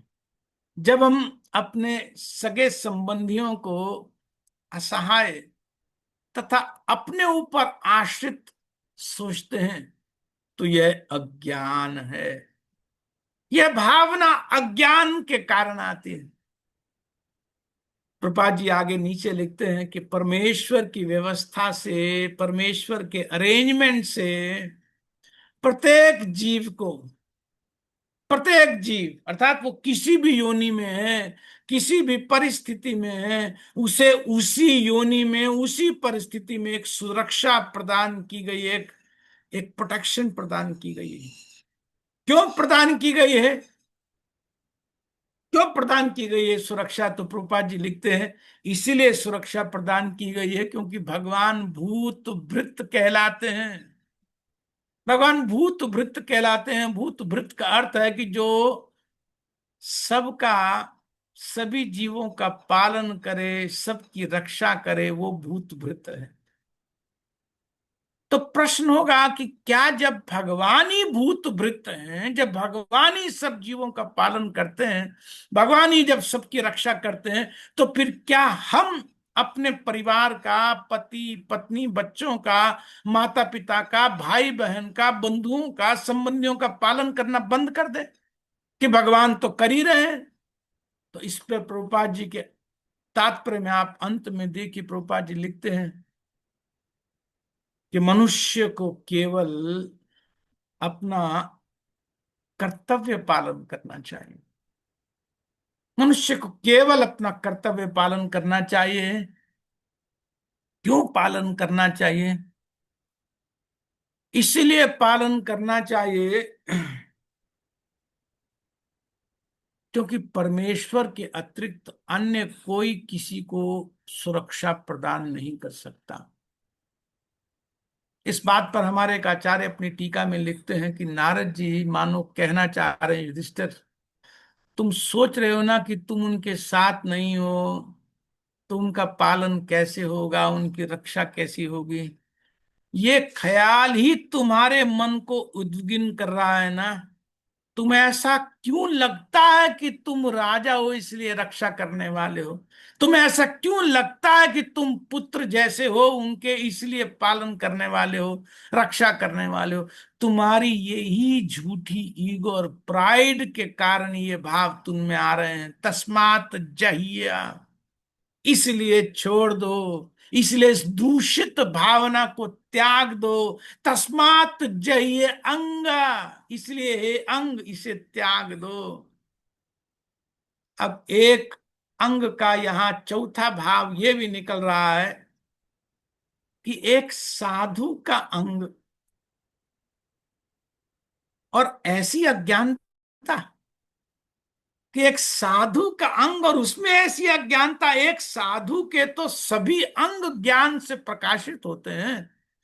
सर्वद्वारेषु देहे अस्मिन् प्रकाशोपजायते, गीता में भगवान बिल्कुल स्पष्ट 14वें अध्याय में कहते हैं कि सर्वद्वारेषु, सभी द्वार में प्रकाश उत्पन्न हो जाता है, ज्ञान उत्पन्न हो जाता है। तो एक साधु का अंग जिसके सारे अंग प्रकाशित होते हैं, तुम अंग होकर के एक साधु का, और इतना अज्ञान, ऐसी अज्ञानता कि मेरे बिना उनका क्या होगा, कैसे उनका पालन होगा, कैसे उनकी रक्षा होगी। अरे भगवान भूत वृत्त हैं, भगवान सबका पालन करने वाले हैं, भगवान सबकी रक्षा करने वाले हैं। इसीलिए इस विकलता को, इस व्याकुलता को, इस विवलता को छोड़ दो। तस्मात जहिया, तस्मात जहिया अंग, तस्मात जहिया, इसको छोड़ दो। अब इसके बाद अगले श्लोक में, 46वें श्लोक में, नारद जी युधिष्ठिर महाराज को निमित्त बनाकर बद्ध जीवों के लिए कटु सत्य बोल रहे हैं। बहुत सुंदर है। इस श्लोक को ले लेते हैं, यद्यपि काफी तो हमने कवर किया हुआ है। आज 47 का भी प्लान था लेकिन अभी नहीं करेंगे, 46 ले लेते हैं। तो कह रहे हैं यहां पर काल कर्म गुणाधीनो देहोयम पांच भौतिका, कथम अन्यास्तु गोपेता सर्पग्रस्तो यथा परम। सर्पग्रस्तो यथा परम, कथम अन्यास्तु गोपेता। क्या शैली है, क्या शैली है। पहले आप देखिए येलो में, काल कर्म गुण अधीना देवोयम पांच भौतिका।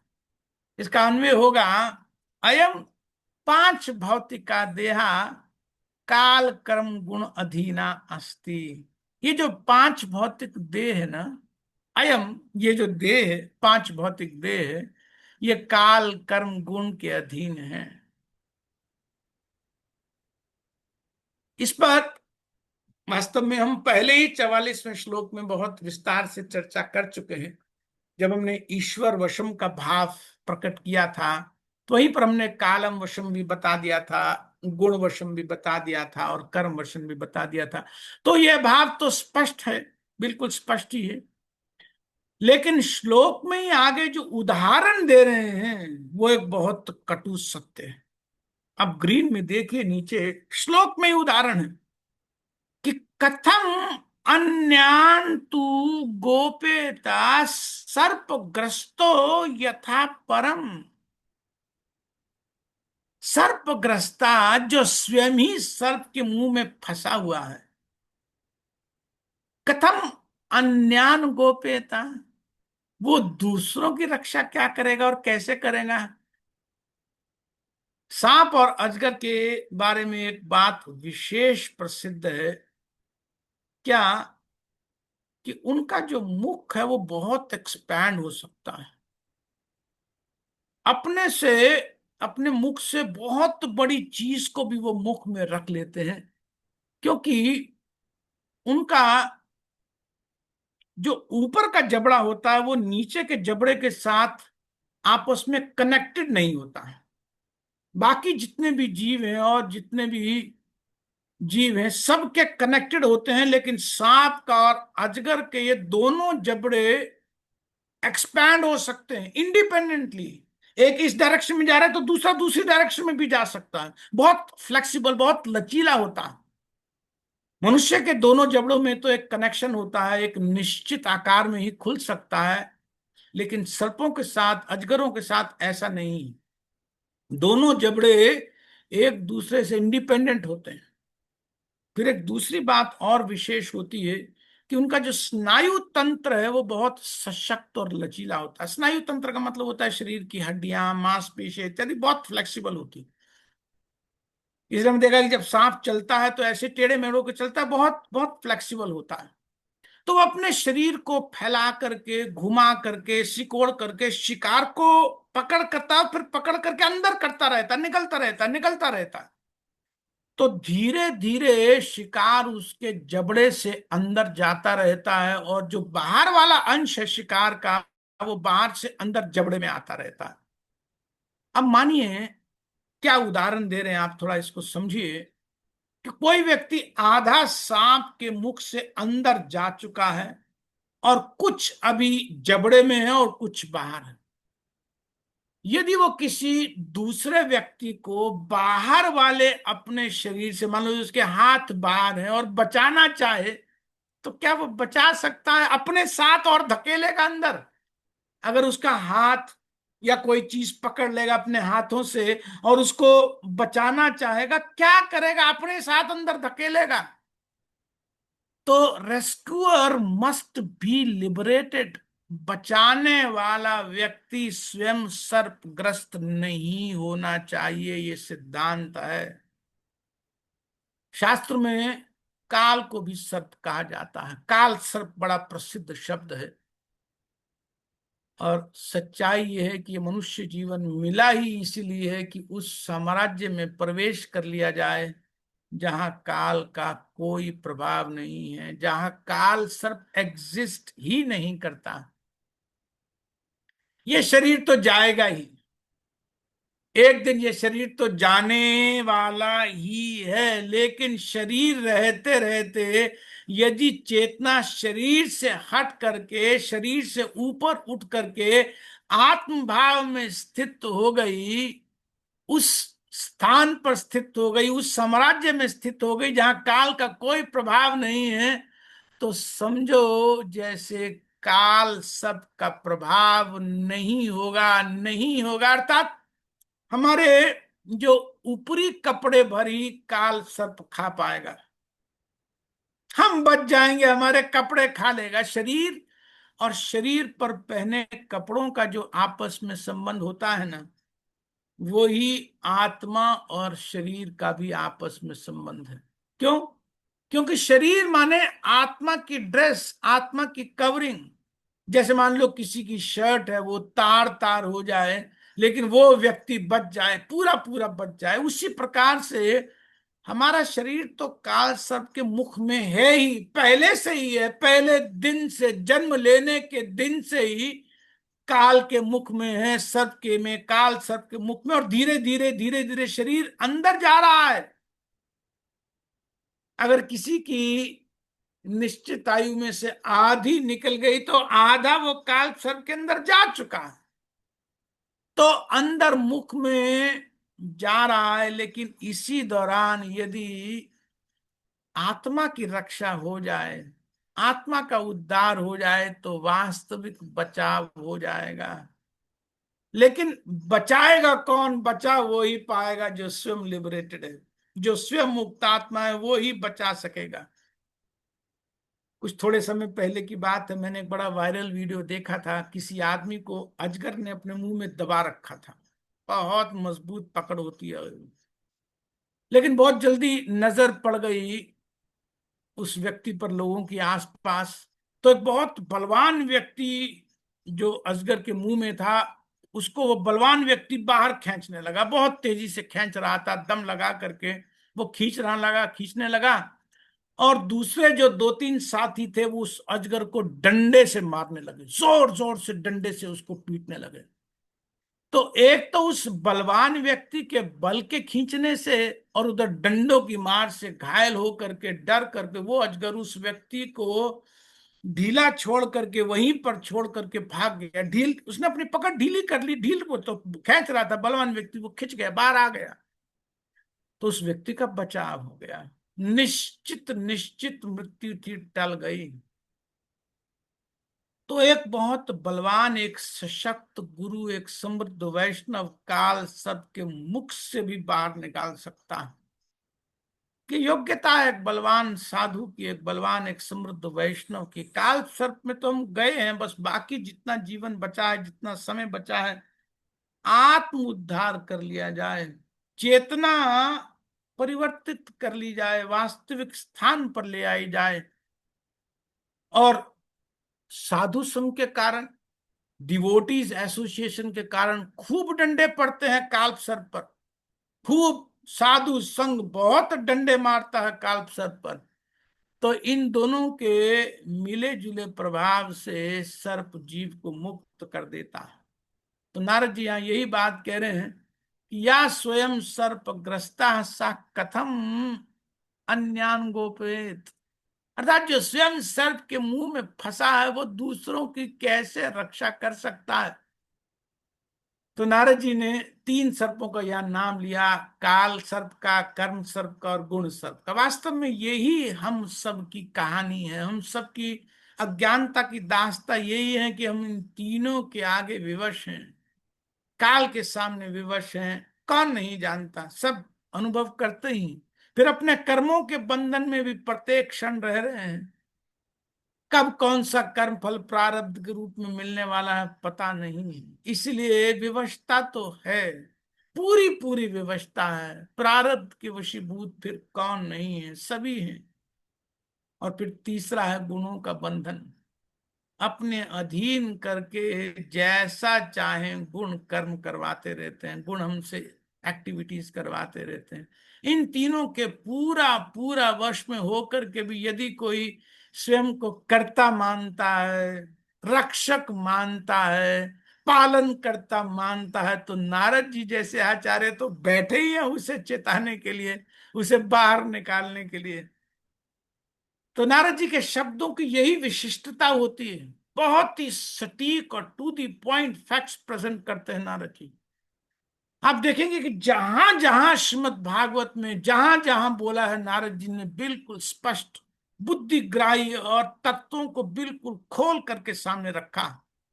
या इस स्कंद में अभी हम युधिष्ठिर महाराज को ज्ञान दे रहे हैं, ये सुन रहे हैं। इससे पहले यहीं पर पहले स्कंद में ही पांचवें छठे अध्याय में व्यास जी की पीड़ा दूर की थी नारद जी ने।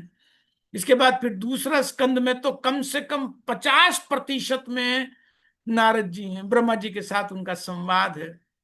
उसके बाद फिर चौथे स्कंद में हम देखेंगे कि ध्रुव महाराज को उपदेश देंगे, राजा प्राचीन बरी को ज्ञान देंगे। फिर पांचवें स्कंद में तो प्रिव्रत महाराज के गुरु ही है नारद जी,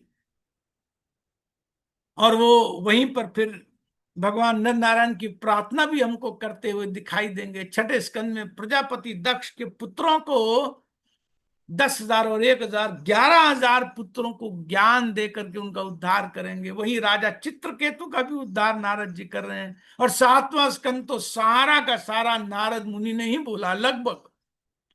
विश्व महाराज के राज सूय में वही प्रहलाद महाराज को भी शिक्षा देते हैं, उनका भी उद्धार करते हैं।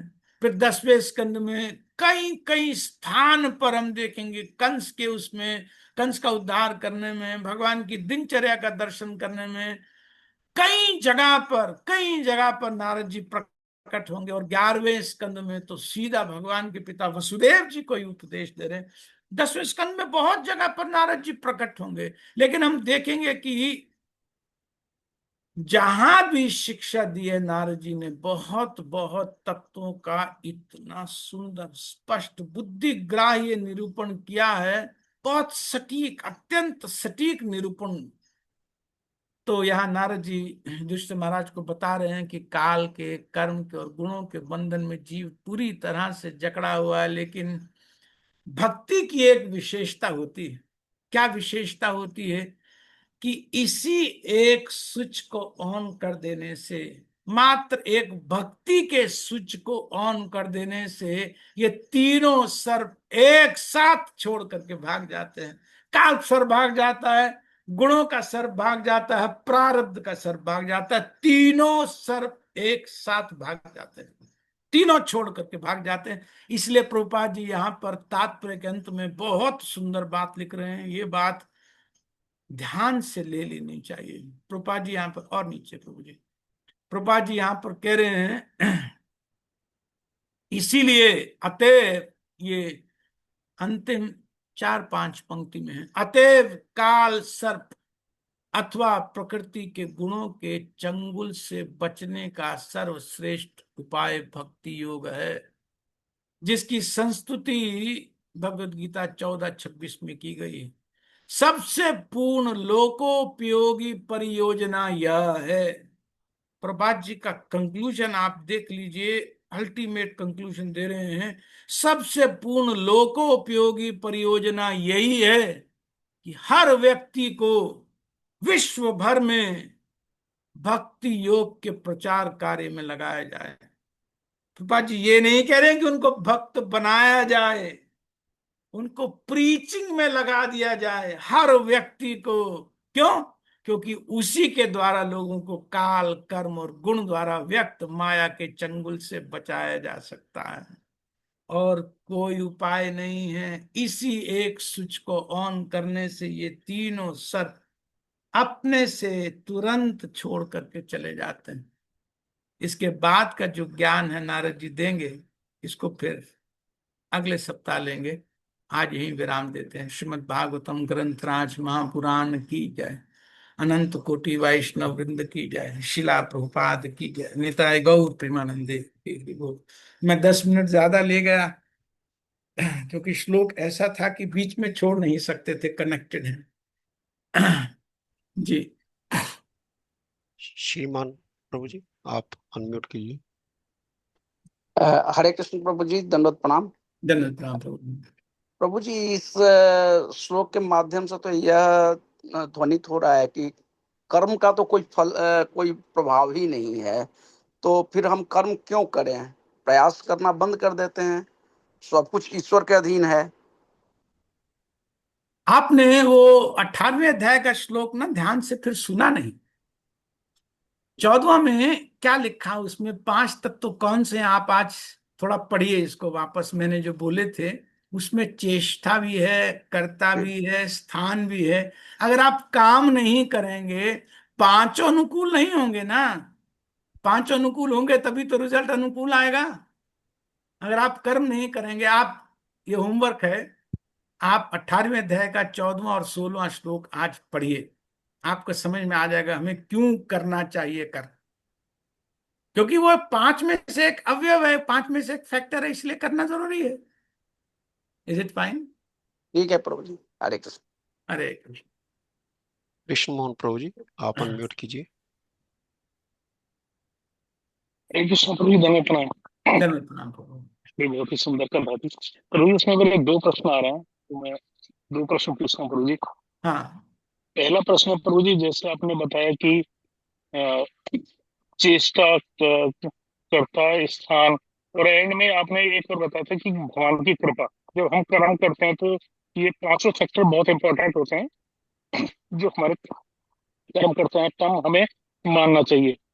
तो प्रभु जी, मेरा इसमें प्रश्न ये था कि जब इसमें पांचवा फैक्टर भगवान की कृपा है, तो पहले जो 4 फैक्टर्स हैं, जैसे स्थान हो गया और चेष्टा हो गई, तो ठीक है वो जरूरी है।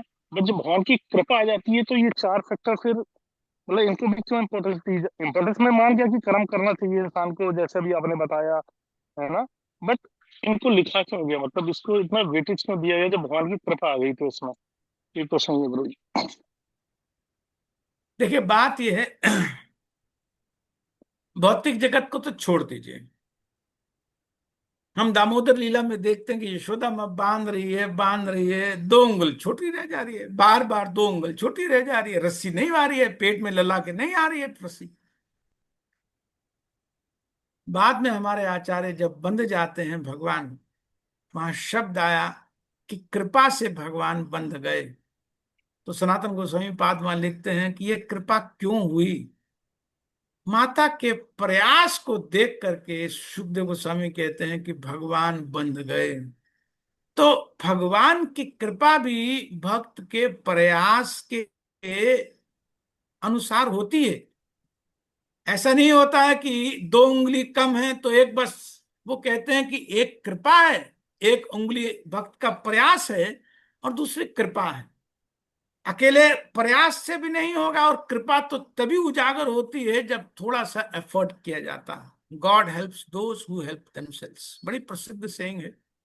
तो दोनों बातों को साथ लेकर के चलना पड़ेगा। लेकिन फिर भी मान्यता मन में सदा एक भक्त यही रखता है, हर परिस्थिति में यही मान्यता रखता है, ईश्वरम वशे जगत। बहुत सुखदायी ये मान्यता है, बहुत सत्य से पूर्ण ये मान्यता है। अपने एफर्ट्स में कोई कमी ना हो, प्रयास में, प्लानिंग में कोई कमी ना हो, लेकिन फिर भी कर्तापन का भाव नहीं आए, वो तभी हो सकता है जब ये सिद्धांत अंदर उतर गया हो। ठीक है प्रभु, इज इट फाइन? ये यस प्रभु जी, बिल्कुल समझ गए प्रभु जी। और प्रभु जी, दूसरा प्रश्न ये है, जैसे आपने ये बताया था कि अ, ये चूटी काटने वाला, जो चूटी काटने वाला, ये प्रभु जी जो प्रैक्टिस कर रहे हैं या जो प्रैक्टिस नहीं कर रहे हैं कृष्णा कॉन्शियसनेस के अंदर, ये सभी के लिए वो सेम इम्प्लीमेंट सेम है, या मतलब थोड़ा सा ये भक्तों को चूट जगाने के लिए क्या जाता है, जो प्रैक्टिस नहीं कर रहे उसको नहीं किए, मतलब देखिए, इसमें। जो जितना जाग रहा है, जाग गया है, उसको फिर चूटी का कोई महत्व नहीं है। इसलिए तो भगवान कहते हैं कि कर्माणि निर्दहति किंतु च भक्ति भाजम, कि जो भक्ति में लग गया उसके सब कर्म फल नाश हो जाते हैं। आप थोड़ा सा इस सिद्धांत को गहराई में विचार कीजिए कि क्यों उसके सब कर्म फल नाश हो जाते हैं। उसको फल मिलना चाहिए ना। अरे कर्म फल अगर चूंटी ना होते, मिलने ही होते, तो जागने के बाद फिर क्यों मिलते हैं? फिर क्यों मिलने बंद हो जाते हैं? नहीं मिलते हैं। इसलिए नहीं मिलते क्योंकि जाग गया। दूसरे दूसरे शब्दों में मैं ये कहना चाह रहा हूं कि जो व्यक्ति अभी अच्छे से सोया ही हुआ है, बिल्कुल सुषुप्ति की अवस्था में है, वो तो जाग नहीं सकता आसानी से, उसको तो चूटी ही काटनी पड़ेगी।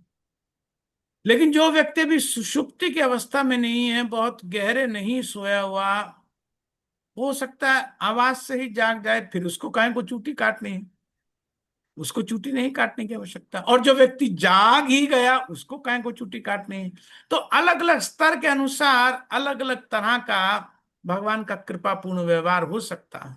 लेकिन तीनों चारों परिस्थितियों में है एक चीज कॉमन, कि वात्सल्यता तीनों में है, कृपा तीनों में है। लेकिन कई बार हम देखते हैं कि भगवान के शुद्ध भक्तों को भी दुख आता है, उनको भी बहुत कष्ट आता है। तो वो जो दुख आया, कष्ट आया, उसके लिए हमारे आचार्य एक कारण और बताते हैं कि भगवान कई बार अपने भक्तों को, शुद्ध भक्तों को दुख दे करके दिखाते हैं, सिखाते हैं कि दुखों को किस तरह से सहेजा जाता है, कि दुख रहने पर भी दुख का विचार ना हो, ये मन में कैसे बनता है, ये स्थिति कैसे बनती है, मन इतना ऊंचा कैसे हो जाता है कि भौतिक दुख का आभास भी नहीं होता। मैं तो अपने बहुत आचार्यों को देखता हूं, उनको आभास ही नहीं है कि उनके शरीर में ये दुख है। वो तो लगे रहते हैं अपने अपने अपने भाव में, अपने भाव में, अपने भाव में। उनका मन उस स्तर से नीचे आता ही नहीं। तो एक शिक्षा का बहुत सुंदर स्वरूप भगवान ने तैयार किया कि अगर भगवान के शुद्ध भक्त किसी एक्सटर्नल, बाह्य दृष्टि से हमको दुखी दिख रहे हैं, तो प्रवेश करने का प्रयास करना चाहिए उनके हृदय में, उस आनंद के सागर में जहां वो डूब रहे हैं, वहां पर उनको देखना चाहिए कि जो आदमी आनंद के सागर में डूब रहा है वो क्या दुख की प्रतीति अनुभव करेगा, कुछ फील नहीं करता है। लेकिन उदाहरण बहुत सुंदर मिलता है उन भक्तों को जो थोड़ा सा उनको माइन्यूटली ऑब्जर्व करते हैं, जो उनके साथ में रहते हैं, जो उनके उनके व्यवहार को देखते हैं, पता चलता है। इज इट फाइन प्रभु? यस प्रभु जी, थैंक यू सो मच प्रभु जी, दोनों हरे प्रभु जी। कृष्ण, हरे कृष्ण। देखिए, हरे कृष्ण प्रभु जी, दंडवत प्रणाम। दंडवत प्रणाम प्रभु। प्रभु जी, आज कथा में आपने बताया था जैसे धृतराष्ट्र जी बिल्कुल भूल चुके थे, चेतना उनका स्तर उनका बिल्कुल डाउन था, और ये आए विदुर जी और इन्होंने उनकी चेतना उठाई और एक ही रात में सब बदल गया प्रभु जी। तो इसमें किसको इफेक्टिव ज्यादा माना जाएगा कि वो एक ही रात में सब बदल गए? जैसे हमारी चेतना, हम चल रहे हैं, रोज क्लास करते हैं, धीरे धीरे बढ़ती है, तो इसके अंदर किसका प्रभाव ज्यादा माना जाएगा प्रभु? जी, बहुत अच्छा प्रश्न, बहुत प्रैक्टिकल आपने पूछा। देखिए, हमारे आचार्य कहते हैं कि अगर हस्बैंड पोटेंट होता है और वाइफ भी अनुकूल परिस्थिति में होती है कि वो कैरी कर सकती है, तो फिर गर्भ आ जाता है, रह जाता है, गर्भ टिक जाता है। तो सबसे पहली बात तो पोटेंट होना चाहिए। तो साधु जो ज्ञान दे रहा है उसको पोटेंट होना चाहिए। और दूसरा, वाइफ भी उस समय अपने मैच्योरिटी वाले बिल्कुल पीरियड में होनी चाहिए। उसके बाद मेंस्ट्रुएशन के एकदम बाद जो पीरियड, मेंसेस साइकिल के बाद जो होता है एकदम, वो सबसे ज्यादा पोटेंट होती है। मैं ये उदाहरण इसलिए समझाने का प्रयास कर रहा हूं क्योंकि वो सबसे अधिक अनुकूल समय होता है। तो विदुर जी की जी पोटेंसी के प्रभु। बारे में तो पहले ही कोई डाउट नहीं था, लेकिन धृतराष्ट्र जी अभी उतने अनुकूल नहीं थे पहले जब विदुर से मिलते थे। लेकिन इस बार क्या कहा, किस ढंग से कहा, और क्या अनुभव हो गया धृतराष्ट्र जी को कि हाँ, सच्ची बात तो है, मैं तो सत्ता भी खो चुका हूँ, 100 पुत्रों को भी खो चुका हूँ, और शरीर भी बिल्कुल विकल है, समाप्त होने वाला है। इन सब बातों को भिगो भिगो करके हमने वो श्लोक पढ़े थे कि तुम यहाँ जी क्या प्रभु। कुत्तों की तरह अपना जीवन बिताना चाहते हो? अरे, जिनको तुमने विष दे दिया, आग में बुरी तरह से जलने वाली स्थिति में कर दिया, क्या क्या उदाहरण दिया था विदुर जी ने। तो उस तरह से जब इंजेक्शन लगाया, सर्जरी की, तो तुरंत उनको समझ में आ गया कि अब एक क्षण भी यहां पर खाली नहीं है। तो आपका प्रश्न यहाँ पर संबंध में भाव ये था कि हमें तो समय लगता है। हाँ, तो विदुर जी कहेंगे, नारद जी कहेंगे तो वो पोटेंसी होगी, और हम जैसे दुष्ट कहेंगे तो समय तो लगेगा। लेकिन हर प्रहार का असर होता है। मान लीजिए कोई दीवार है, जी प्रभु। मजबूत दीवार है, उस पर हम प्रहार करें एक जोर से तो वो नहीं टूटती। दूसरा प्रहार करें, नहीं टूटती है। 10, 20, 50 प्रहार करें, नहीं टूटती है। एक प्रहार पर अचानक टूट जाती। तो वो जो आखिरी प्रहार, उसी ने नहीं तोड़ा है, हर प्रहार पर वो थोड़ा थोड़ा कमजोर हुई है। हर प्रहार पर जी थोड़ा प्रभु। थोड़ा कमजोर हुई है। हो सकता है विदुर जी ने भी कुछ 2, 4, 5 हिंट दिए होंगे, लेकिन उन हिंटों ने जो यहाँ रह करके कुछ दिन विदुर जी ने कुछ कहा होगा, तब कम प्रहार की पोटेंसी रही होगी। लेकिन उस अंतिम दिन, जिस दिन भेजा, उस दिन हो सकता है कि वो आखिरी प्रहार हो। जैसे पहले 10, 20 प्रहार बड़े तेज दीवार पर पड़ते हैं तो दीवार हिलती नहीं है, और अचानक एक प्रहार से टूट जाती है। लेकिन कमजोर हर प्रहार पर हुई थी, इसीलिए उस आखिरी प्रहार से टूट गई। तो उन दोनों में से जो उत्तर आपको उपयुक्त लगता हो प्रभु, आप ले लीजिए। ठीक है। जी जी। अरे, हरे कृष्ण प्रभु, अल्पना माता जी, आप अनम्यूट कर लीजिए। दंड। दंडवत प्रणाम प्रभु जी। हरे कृष्णा हरे प्रभु जी। कृष्ण। मेरा एक विनम्र प्रश्न था प्रभु जी। आपने बोला कि स्नेह दो प्रकार के होते हैं, एक तो प्रभु जी मोहवश स्नेह और एक विवेकवश स्नेह। तो आपने बताया प्रभु जी कि जो सत्य के जितना निकट होता है उसका स्नेह उतना ज्यादा विवेकशील होता है, उसमें इल्यूजनरी माया मोह का कमी होती है। तो हम सत्य के करीब जो हम साधना भक्ति करते हैं, उससे क्या हम सत्य के करीब आते हैं प्रभु जी? और दूसरा प्रश्न ये है प्रभु जी की रुक जाओ माता जी, रुक जाओ। बहुत अच्छा प्रश्न किया, पहले इसका उत्तर आप ले लो। हाँ, जो साधना है वो सत्य से ही हमारा परिचय गाढ़ हो रहा है। प्रतिदिन हम सत्य से अपना परिचय बढ़ा रहे हैं, भगवान की भक्ति में सत्य के निकट जा रहा है। भगवान का नाम ही तो परम सत्य है। तो जितनी जितनी प्रतिदिन हमारी भक्ति में इंटेंसिटी बढ़ती जा रही है, उतना ही भगवान के पास सत्य के पास जा रहे हैं। तो जब सत्य के पास जा रहे हैं तो बार बार जब सुनते हैं, भागवत को सुनते हैं, मान लीजिए अब ये सिद्धांत एक बार हमने सुना, आज जो नारद जी ने कहा, थोड़ी खत्म हो जाएंगी ये बातें यहाँ पर। भागवत तो यही सब बातें करती रहेगी, आगे भी करती रहेगी। व्यक्ति बदल जाएगा, सुनने वाला, परिवेश बदल जाएगा, एनवायरमेंट सर्कमस्टांसेस, कहने वाला बदल जाएगा, उपलक्षण बदल जाएगा, लेकिन बात तो यही रहेगी। फिर यही बातें, इसी तरह की बातें फिर आएंगी, फिर आएंगी। बार बार बार बार चोट मारती है भागवत, बार बार सत्य के करीब ला करके खड़ा करती है। तो क्यों प्रभाव नहीं पड़ेगा? अवश्य पड़ेगा माता जी। अब आप जी पूछिए प्रभु दूसरा जी, प्रश्न। धन्यवाद प्रभु जी। एक और प्रश्न मेरा था उसी से संबंधित प्रभु जी, कि ये जो जो मोहवश स्नेह है और जो विवेकशील स्नेह है, उन दोनों में क्या पार्थक्य है प्रभु जी? थोड़ा सा अगर आप बता सके प्रभु जी। दोनों में पार्थक्य यह है, पृथकता यह है, डिफरेंस यह है कि एक हर परिस्थिति में सुख ही देता है, आनंद ही देता है, और एक हर परिस्थिति में दुख ही देता है, कष्ट ही देता है, क्लेश ही देता है। भौतिक सुख भी दुख का बीज है, और भगवान ने से भगवत गीता में कहा है,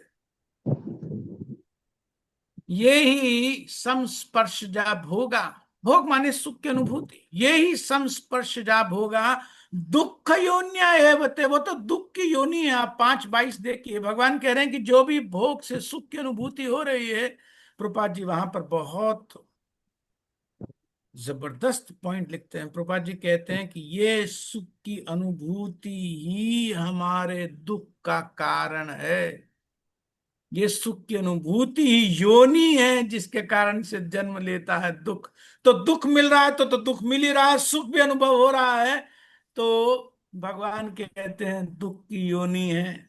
तो एक तो सर्वदा दुख का कारण बनता है, चाहे देखने में बाह्य रूप से सुख लग रहा हो या दुख, और दूसरा हर परिस्थिति में सुख आनंद का कारण बनता है, चाहे बाह्य दृष्टि में देखने में दुख ही लग रहा है, क्योंकि एब्सोल्यूट है। और एब्सोल्यूट में रिजल्ट एक ही होता है, आनंद में भी और दुख में भी फीलिंग आनंद की, सुख की ही होती है। यही इनकी पृथकता, यही इनका डिफरेंस है।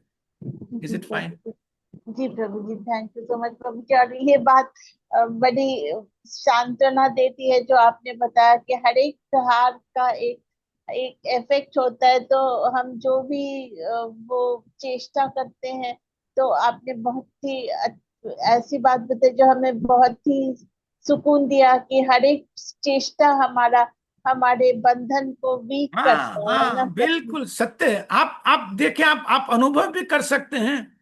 एक मजबूत दीवार पहले प्रहार में नहीं टूटती है, लेकिन वो अंतिम प्रहार में टूटती है। लेकिन अंतिम प्रहार अकेला उस पर काम नहीं किया होता, उसकी नींव को हर प्रहार ने हिलाया होता है। बिल्कुल सत्य जी बात है, ऐसा ही अनुभव किया जाता है। जी ठीक है, बहुत बहुत प्रभु। धन्यवाद आपके अंडरस्टैंडिंग का। हरे और सब भक्तों का बहुत बहुत कृष्णा धन्यवाद, प्रभु आपने से जी। धैर्य से सुना। त्रिभुवन गोपीनाथ प्रभु, बहुत बहुत आ- धन्यवाद, आपने हम से सब समय से अनुकूलता से बहुत सुंदरता से प्रचालन किया। सभी मिलके श्रीमद् भागवतम हम सभी मिलके ग्रंथराज महापुराण प्रभु की जी जय, अनंत कोटि वैष्णव वृंद हरे की जय, कृष्ण। शिला प्रभुपाद की जय। प्रभु जी का आभार प्रकट करते हैं, सब सब लोग मिलके हरे कृष्ण महामंत्र का उच्चारण हरे करके, हरे कृष्ण कृष्ण हरे कृष्ण कृष्ण हरे हरे कृष्ण कृष्ण कृष्ण कृष्ण कृष्ण हरे हरे, कृष्ण हरे हरे हरे हरे राम हरे राम राम राम हरे राम हरे राम राम राम राम राम हरे हरे। राम हरे हरे हरे। शिला प्रभुपाद की जय। जय। जय। जय। हरे कृष्ण प्रभु जी। हरे राम राम राम हरे हरे।